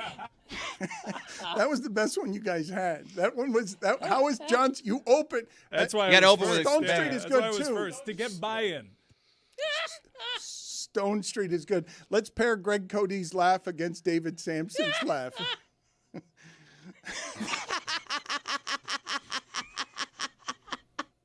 hell? It's a parrot laugh.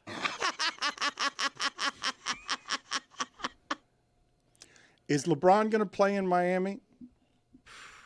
Good transition. Farrell. Farrell.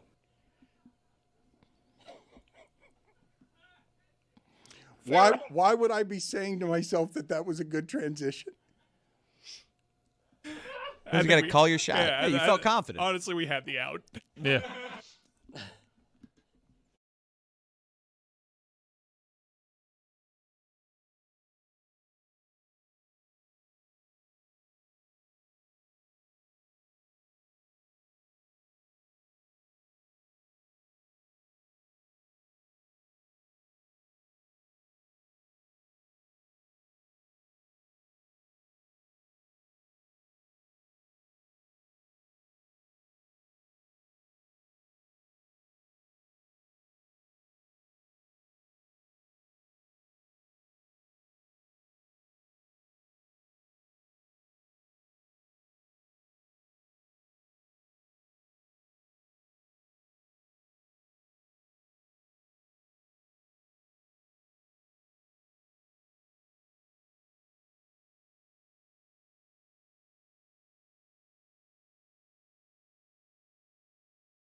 this game.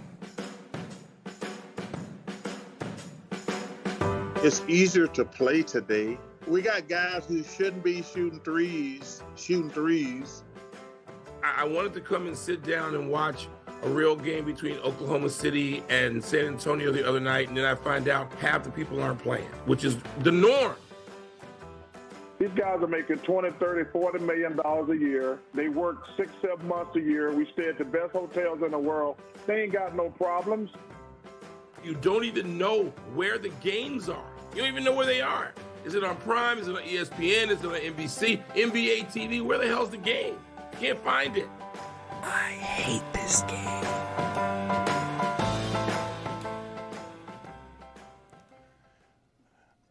If I went throughout the entire history of our show and asked you guys to come up with a list of things that we have done that you have enjoyed the most for symbolic reasons or emotional reasons, something that we're doing this afternoon is a source of great pride just because of how wonderfully silly it is that we own a highlight team.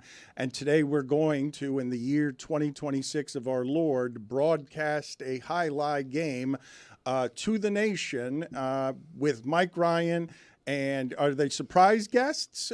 Chris Cody, do I want to mention the guests or do you want to surprise people with the randomness of some of your guests? Our head of scouting, Mike Fuentes, will be there. Yeah. Our head of Vibes, Ethan Badowski. Yep, head of Vibes, Ethan will be there. David Sampson's going to be there. And also, yes, I will give away our illustrious guest list. The 2018 Miami Open champion, John Isner, will be joining us as well. Go ahead and Google the ATP leader in aces and see the lead that he has. It might be insurmountable. He knows pelota. Isner.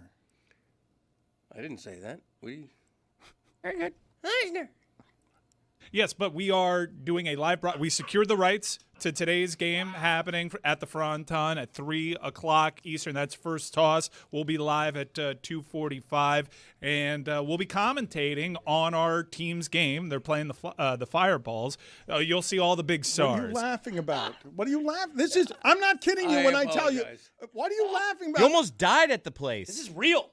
I am telling you, if you'd told me 5 years ago, Metal Arc Media is starting, do you think one of the things you'll be proudest of is that you own a highlight team and you're going to be doing a guerrilla broadcast of highlight and with John Isner and other surprise guests? Right. And may Cody be there for you. You need this Cody. He's been on fire for 2 hours. Yeah, he might be tired by then, but we'd love to have you. Yeah, We've been talking about our highlight team for a long time, and it's based down here in Miami, and we want to engage our national audience and reintroduce this great game. You've heard the names of Manu, but have you seen Manu? And we're a few weeks away from the playoffs. This is the perfect time to dive in with a couple good outings this week. Tony, we're back at the top of the table. Why are Tony and Greg Cody laughing at you guys? When they don't know pelota. They don't know pelota. No, I do love Zaz, pelota. you know about that chit-chat? I do.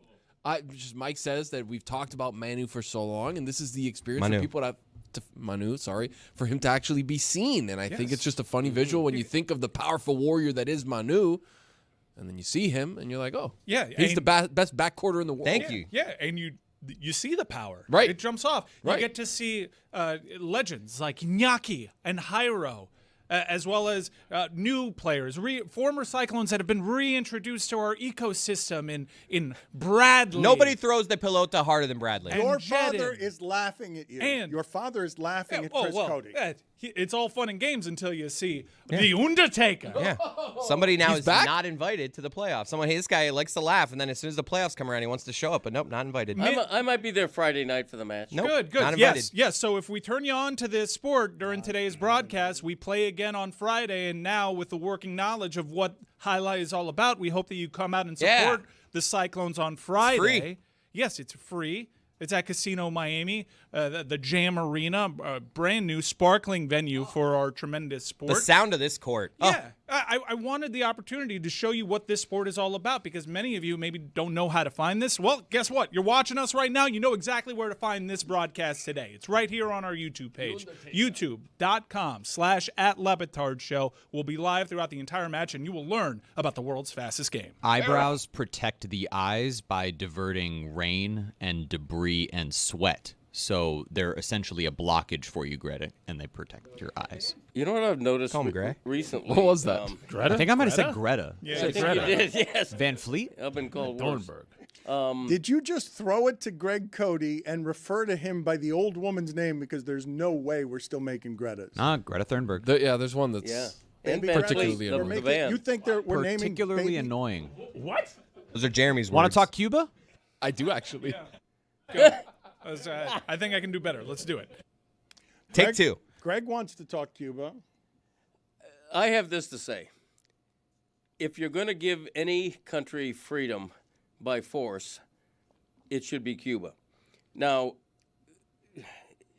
it's complicated, but when we invaded Venezuela and removed Maduro, extremely popular with the Venezuelan people, right? I don't think the polls I've seen have them not liking the military force needed, but they like that Maduro is out.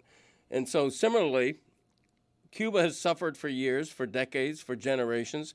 I think they deserve their freedom. And I think I would support a military force in Cuba to give those people their freedom.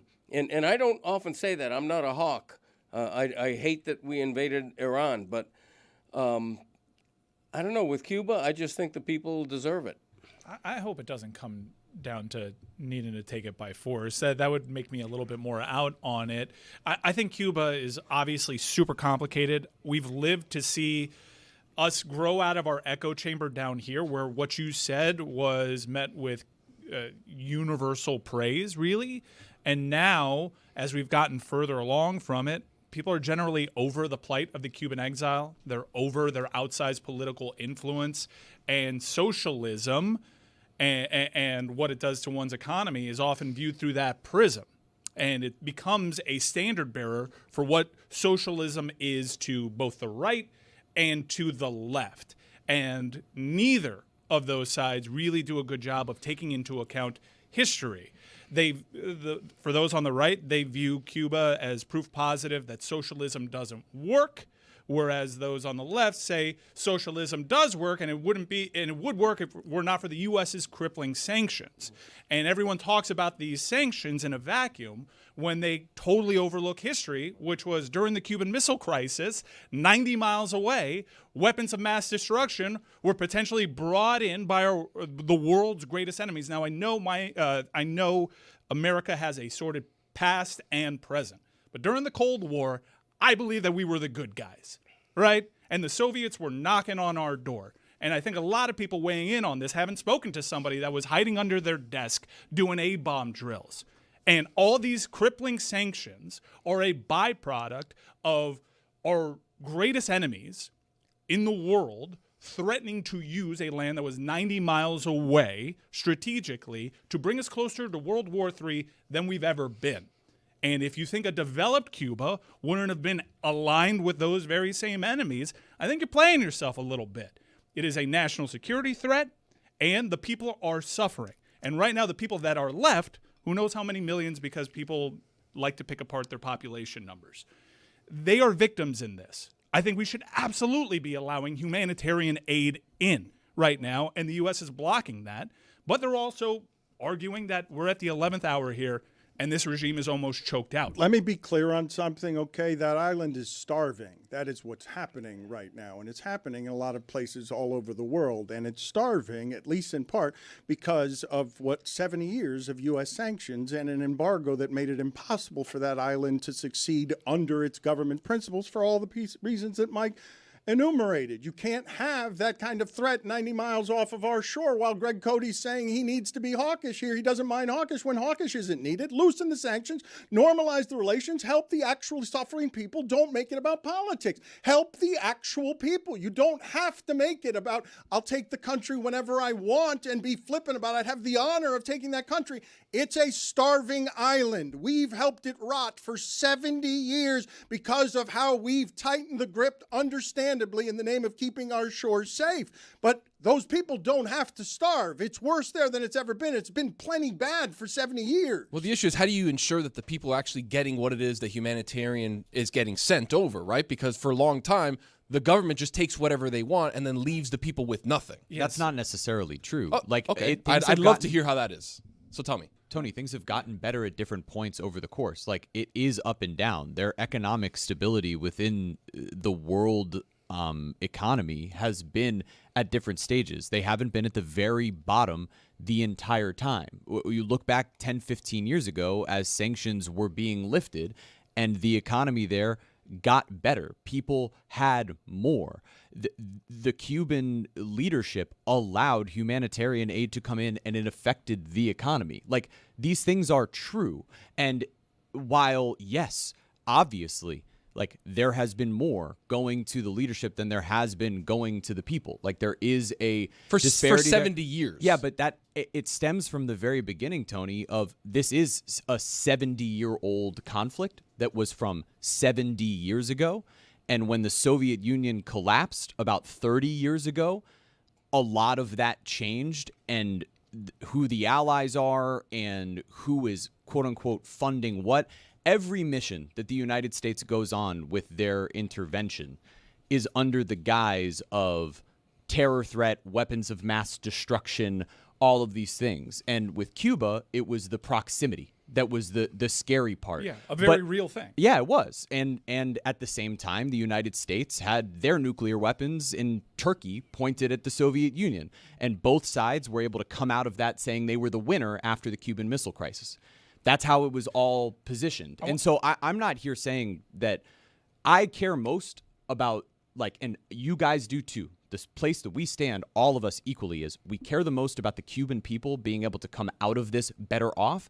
I just don't have a lot of examples in the last 70 years where American intervention in a country has led to those people being better off. And be clear on this part, too. Cuba's suffering more than ever with blackouts right now, at least in part because of what we already did to Venezuela. That's right. We're randomly bombing boats without any proof of what it is we're doing. Yeah, look, Venezuela was propping them up. I'd like to dissect. Jeremy said a lot there and a lot that I agree with. And I do think that the moment in time was for Obama to lift the sanctions when he did. Unfortunately, here in the United States, we voted for candidates that, at least in the first go-round, voted against that and reversed that, and we kind of have to live with that, and these are the consequences that we have to live with. I also, to a larger point, kind of am confused by those on the left that say leave Cuba alone, but also save them. You know, like, it's not, yes, it's America's fault that they're dying. Well, I see the point that you're trying to make, but no, it's Cuba's government's fault.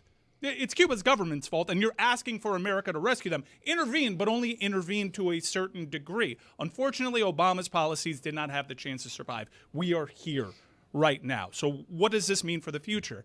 I think I speak for Tony. I know that there are people, and the president does not help things, and I'm sure people are skeptical, as they should be. But, Tony, I don't know if I speak for you here. I want a sovereign and free Cuba. Absolutely. That's the end game. I don't want it to be part of the Florida Keys. I don't want it to be Mar-a-Lago South. I want the people to be free. But you know that's what's going to happen, though. I fear that's what's going to happen, but here's the thing. Let's not be prisoners of the moment. The political pendulum swings in this country. As Obama's policies reverted to a hardline right, I think that the seeds of freedom, yes, it can be bastardized by this administration, no doubt. But this administration is not forever. At least we hope. No, but it's putting, reported estimates of $3 billion in its pocket right now so that it doesn't have to honor an election in 3 years, so that it can make Trump properties here and there. As what will stand between us and the Freedom Tower over here is a plot of land that DeSantis has given Trump. Yeah, I would label this as hearsay, but educated hearsay. It's what they've said themselves. Yes, it's not hearsay, it's say. Yeah, it's not a black and white issue. It's incredibly complicated. Also, one thing that really bothers me and chaps my ass about Cuba is because people want to tout socialism, they overlook the atrocities of Fidel Castro. And you're being explained by someone in their 30s that Fidel Castro wasn't all that bad because he was friends with Nelson Mandela. That you could be pro-socialism, and we can have a discourse about that, but you need to acknowledge the atrocities that this dictatorship committed. And another thing is, I don't know how many millions of people are in Cuba. The numbers, like I said, often scrutinized. There is roughly, just in the Tri-County area here of South Florida, 2.1 million people that were directly exiled by Cuba or second and third generation political exiles, like myself. I'm a second-generation exile. My dad had to leave. I would not overlook their input on this because many of them are hoping for a day they can go back to their homeland. And that's about a third of what is reported to be Cuba's population. Yes, you could fight for the people that are in there suffering right now, but you cannot overlook the suffering of the people that were forced to leave. And I do think that they should have input or at least help assist, be it an envoy of experienced Cuban-American leaders that can help these people and help reshape Cuba for the better. I think that's an incredible point, right? And you would hope that this administration, the next administration, whenever it does and whoever it does fall on to make those judgment points. Well, that's an important one, Tony, because I don't trust that it's not going to just be but the you same. think that in 2 years it's going to happen? Happen to know that this administration, I don't want the imaging for this because this is a serious thing, but this administration has been preparing for this day and has made plenty of outreach to largely partisan. I'll give you that because most Cuban Americans in politics are conservative, but has made outreach to an envoy to help assist in this transition. And it's been reported widely, even though Cuba's present leader just bucked up against the United States taking this, especially by force. There is reported by reputable outlets that these two sides are talking. All right, this is something that has been in the works. It's why Donald Trump speaks about it so flippantly. I do hope and pray that a Cuban American envoy can help reshape this land. I understand the skepticism. I am there with you. I don't trust these people, but I am not going to be so myopic to ignore the fact that Cuba is going to be here well after Donald Trump. And there's an opportunity here that is finally here that we've been talked about that many of us thought we would never see to end this murderous regime. And I think people are right to celebrate that part. Certainly. And I think it's an important part that Mike said about Diaz-Canán bucking up. It's like that's what he has to do to posture, to not just cape up, to be like, oh, sorry, all right, Trump, like you can figure out whatever you want to do with the country. Like it is what it is, but they can talk and back channel behind the scenes. But I think what Mike said is important. Having an envoy, having a transition team of people that are from the country, are people that have roots and family that have been there, have suffered, have gone through these atrocities, and now can go back where a lot of the generation is not here. Right? Like my grandfather who fought in Bay of Pigs is not here anymore to see a free Cuba. I never thought that I would see a free Cuba. I thought that would be something for the next generation because things just didn't work that way. And the way that the dominoes have fallen on a world stage, you could say what you want about the Venezuelan boats being shot and whatever. That's I agree. Who knows what happened there? But to a narco dictator in Maduro, like everybody celebrates that he's no longer there. Talk to any Venezuelan, talk to anybody who's actually plugged in with boots on the ground and not seeing stuff from a U.S. federal level. Like they'll tell you, yeah, he was the worst of the worst. And now that he's not there to prop up Cuba anymore, yeah, they don't have anything, right? And that goes to play with the geopolitical world stage and all that. But what we're doing here is, like Mike said, opening the door to finally seeing something that we thought we would never see in our lifetimes, and now it's here. Now we got to trust the process of this administration, the next administration. We have to see how it plays out. We can't just be like, no, it's Trump. It's bad. We can't do it. Like we got to see what happens. But doesn't Venezuela now have just one of Maduro's cronies stepping in as their leader? There's a power vacuum, sure. Because Trump has made deals with them to just keep them in power because it's to his benefit. It's why. So isn't that what's going to happen here? Yes. Like that's his strategy over and over again. For the time being. I understand, but if we have a free and fair election, he's going to get slaughtered in the midterms. And this is a forever play. Yes. And look, Biden could have done something about the sanctions. Yeah, absolutely. And he could have reinstituted, or he could have even pushed it further than Obama did. He didn't. You know why? Yeah, the back and forth pendulum. Because no, it's not. Maybe he didn't care, but because geopolitically speaking, this is a moment in time where you capitalize. Like I said, the time has come and gone. The U.S. sanctions were failing. Obama tried something different. Trump decided to nuke that, and here we are. It is on its final legs right now. Yes, it's in hospice care right now. If you have the opportunity to overthrow a murderous dictator regime that often aligns itself with our mortal enemies, that is 90 miles away, that if it ever got back up on its feet, could easily reach out to those governments and have strategic military bases, put weapons of mass destruction right there. You take the opportunity to take them out. Let's please, though, keep in mind that these people need an opportunity to reshape their own country. Yeah. I don't want this to be a colonial. So this is my issue. I want self-determination for the Cuban people. I want people to have an opportunity to be able to put in the leadership that they want. And my concern is that if and when this happens and Trump is cutting side deals with people who are already in leadership in the Cuban government so that he can get real estate that he can build up, and now there's somewhat of a lift of this sort of travel ban and this sort of sanction on this so they can spin it into a PR win over there, but ultimately it's the exact same thing, and there might be a brief bump in the living situations for the people who are in Cuba, but they don't get an opportunity to determine what their leadership looks like in the future. To me, there is a stronger strategy to that. It's the one that started 15 years ago, and I understand the position that we're in, but the reason things have gotten particularly dire and desperate over the last several months is a direct result of the people that you guys are now trusting to handle this all correctly. I really want to stop everybody on trust, okay? This is a desperate Sorry, time. asking? It's a desperate time. Like, I don't know what you guys think the end of times look like, but starving islands are on it when everybody's got the money and some people don't have electricity and power, and we have the nukes and we bomb the boats and we tell you if there are narcs on them or not. We're long past the point of trust on what's happening with this administration, okay? Their motives are not good in any way. That family will get rich off of this. Has it gotten rich off of government in a way? No one's ever gotten rich off of government, and this is only with him needing to get into government to cancel all of the crimes against him that can now not be punished as he weaponizes the government and tries to be the king of the United States while behaving like a king and taking freedom wherever it is he wants to, because the island is rotting. Like, we can sit here and talk all around it, but there are people starving and dying on that island because they don't have anything, and now they've got less than that because we took away their oil. Like, Venezuela was their oil, and we took that from them. So this is the worst that it's been in our lifetime on that island, and it's been plenty bad for 30 years. But Cody had something to say about this, and he got lost, and all I saw on his face was that somebody said Biden, and he wanted to say Scranton. I did want to say Scranton, but I didn't think it fit. Scranton! You had thoughts here. Come on, man. Okay, my thought at the beginning is my thought right now. Maybe I didn't say it as well as I should have. I think democracy and freedom in Cuba is essential for the people who are starving. And I think if it takes U.S. intervention, I'm for that. And that's not like me.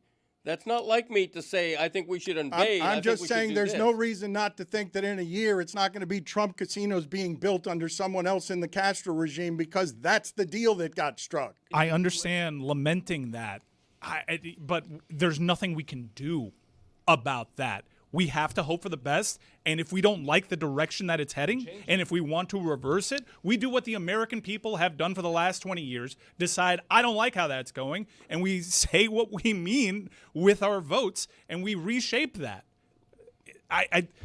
It's an incredible opportunity here to do away with this regime. It is a heartbreaking situation. It is complicated. People make sound arguments on both sides, but we're here now, and it's making the most of it. And while I also fear the very same corruption and real estate deals and Mar-a-Lago South that you all do, I am hopeful that we can change the power dynamic in this country and make those people realize that that country is their own and it can be whatever they want it to be. And we're going to have to be okay with whatever they want it to be too. I thought David Sampson was better on this subject yesterday. Did Jeremy indeed call Greg Cody by an old woman's name? They're essentially a blockage for you, Greta. Yeah. Damn. Yeah. Was it Greta or Grady? No, it was Greta. They're essentially a blockage for you, Greta. Gretted. Reddick? Great. Like J.J. Reddick? Got scared at the end. Let's, Like cheese? Let's hear it again. They're essentially a blockage for you, Greta. Yeah. It's Gredick. It's Gredick. It's Greta. A like light tasing. Greta Garbo. This is not going to play well in my arbitration case. They're essentially a blockage for you, Greta. I also thought that Tony made it on voice instead of on voice. No, I think didn't. I just thought maybe you thought it would make sense if we sent over an on voice, like somebody to be a voice. No, that's for the people. invoice that you have to send me. Guys, this is very dangerous. We are putting ourselves out there. This is a losing topic for us. I've seen the comments. People accuse us of being MAGA. People accuse us But I don't of care being, about that. These people don't understand the plight that we've sure gone you don't. through. That doesn't matter to me. You can Zaz, call me you whatever need to want. back up, by the way. I want to You hear said Zaz's enough on thoughts. it. Yeah, Zaz, you stay enough. out of you. Let the Cubans speak. But I'm learning this for the first time. I thought Zaz, based on his love of fun Latin players, was going to beat Tio Zaz today. I was thinking about it. I was really swept up in it last night. I did not know. People think that that's going to get aggregated to me, that I'm MAGA. Dude, for what? People are over Dan the Cuban Magatard. exile shit. I learned this in the 20-teens, where all of a sudden the world changed around me, and the rest of America doesn't even care to educate themselves on what actually happened there. They formulated their opinions, and that's that. It is hard to explain the plight of the Cuban exile to people. Some people don't have time for it. Like I said, this is not a black and white issue. There is loads of gray area here. But one thing that should be irrefutable and disappoints me at every turn is it should be consensus. Fidel Castro was a bad guy. Very bad. You can cherry pick Nelson Mandela all you want. You can lift up the virtues of socioeconomics all you want. The guy tortured political enemies. He was a murderer. He silenced voices. He oppressed his people. Oppression that every leader that's followed has continued right now.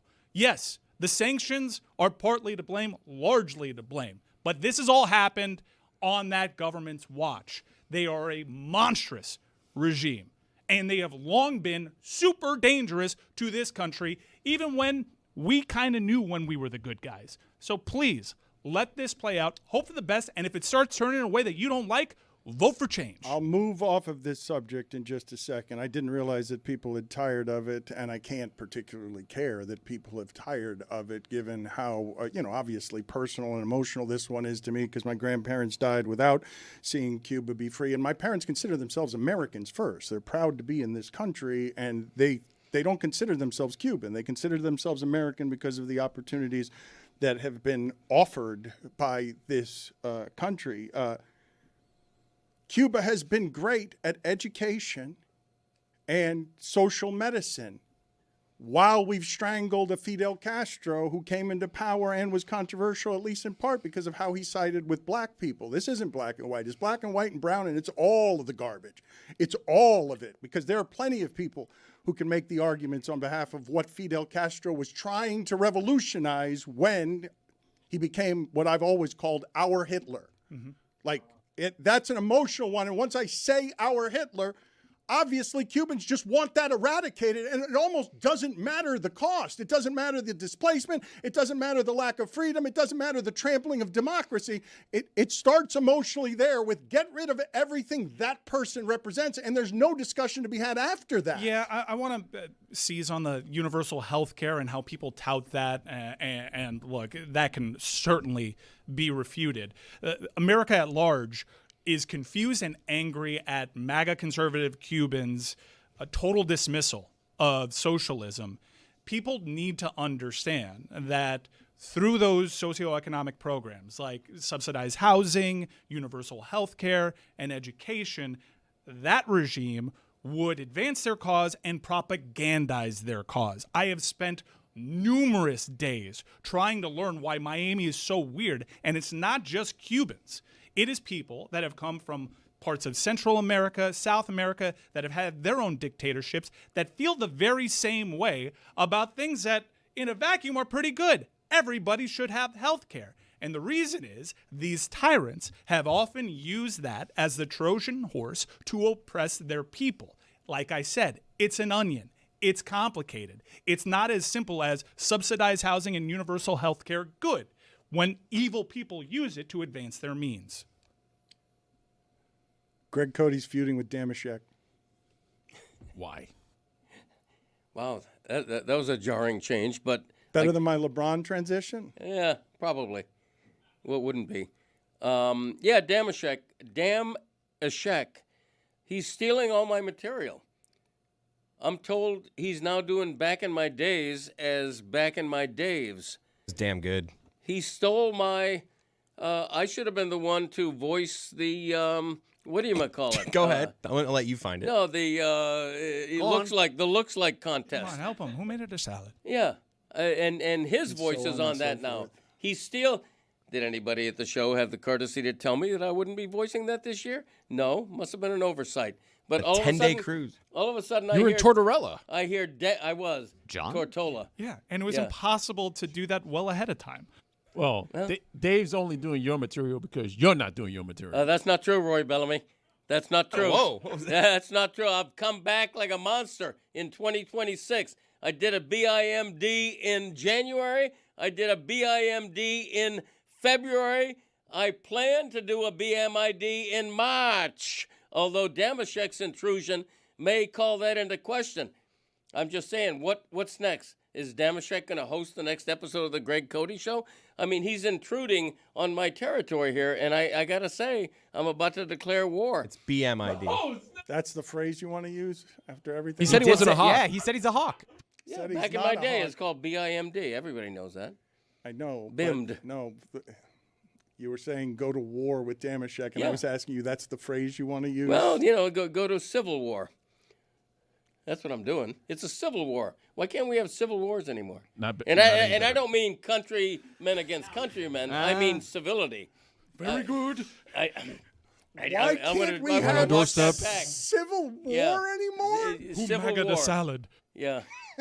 I meant a war wrapped in civility, not weaponry. And that's what I'm declaring on Did MAGA Damashek. the salad? Who made it a salad? No, who MAGA'd the salad? Who did that? Oh, no. Don't say that. I can't believe. What was that? What was that? I didn't know, but I liked it. No. I was grumbling, gruff, sweating in here.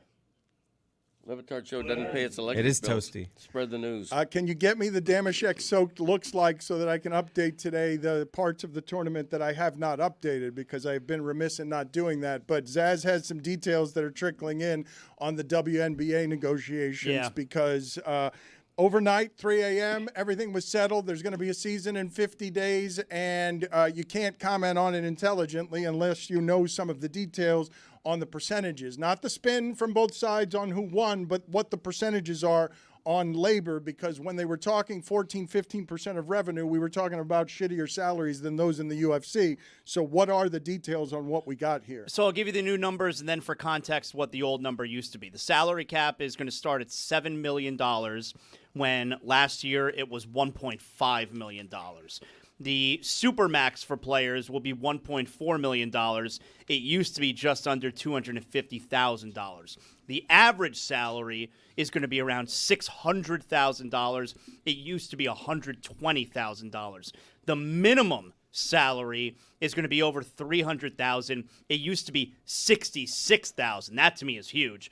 And the average revenue share across the entire length of the deal is going to be almost 20%.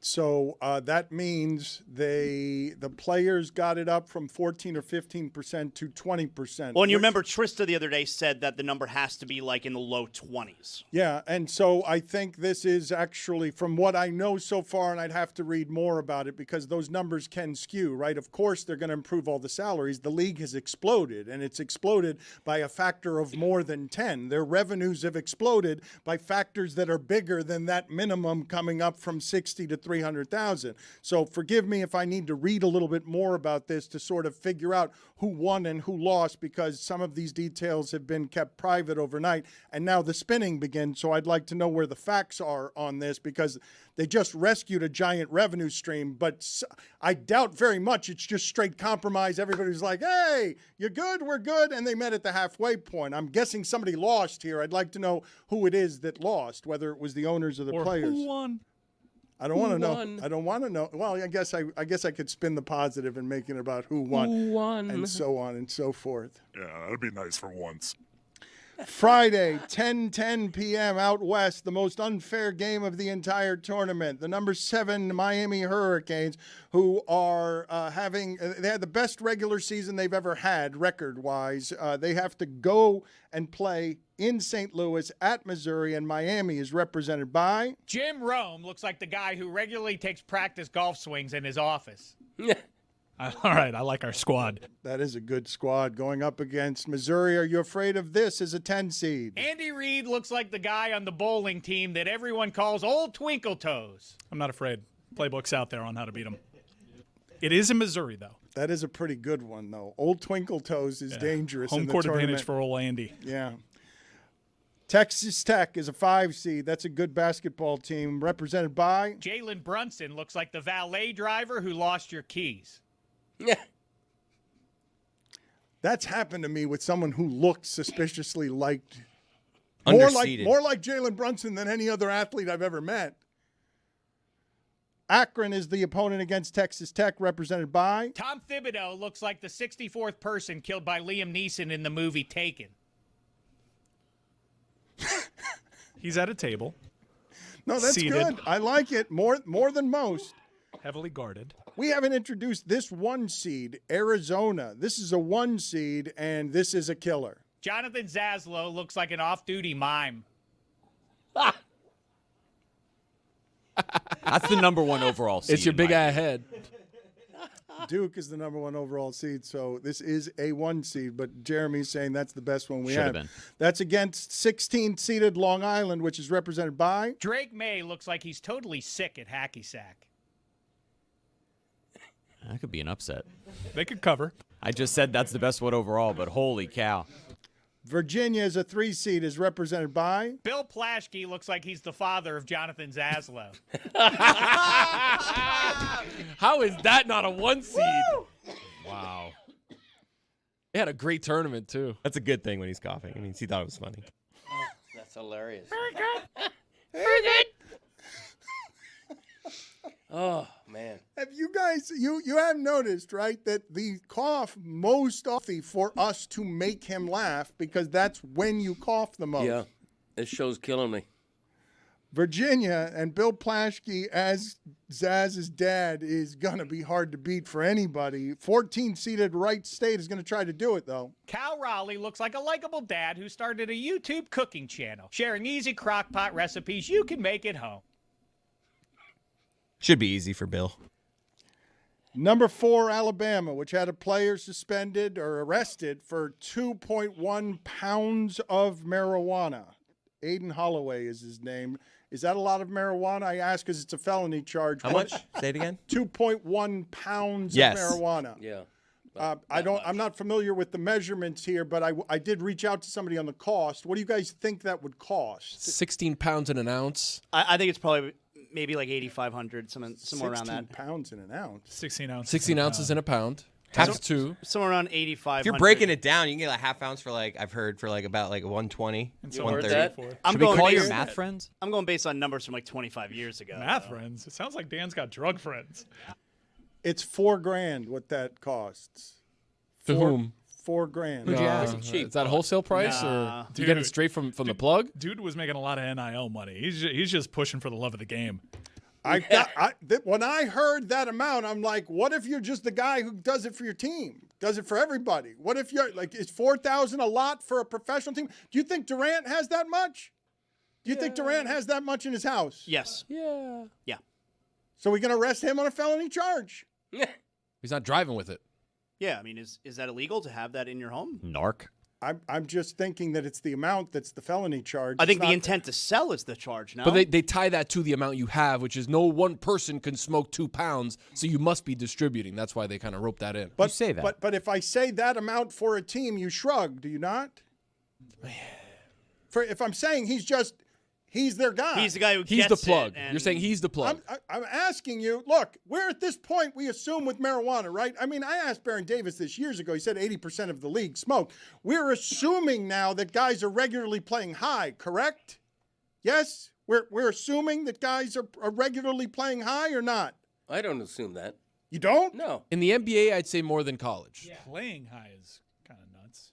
You think? Yeah. Yeah. You don't think if as much as Kevin Durant is smoking all the time, you don't think he's baked all the time for 2 decades? No, I think come game time he's locked in. Mm-hmm. You really think that? I think there's some guys. I don't think that. Man, that's crazy.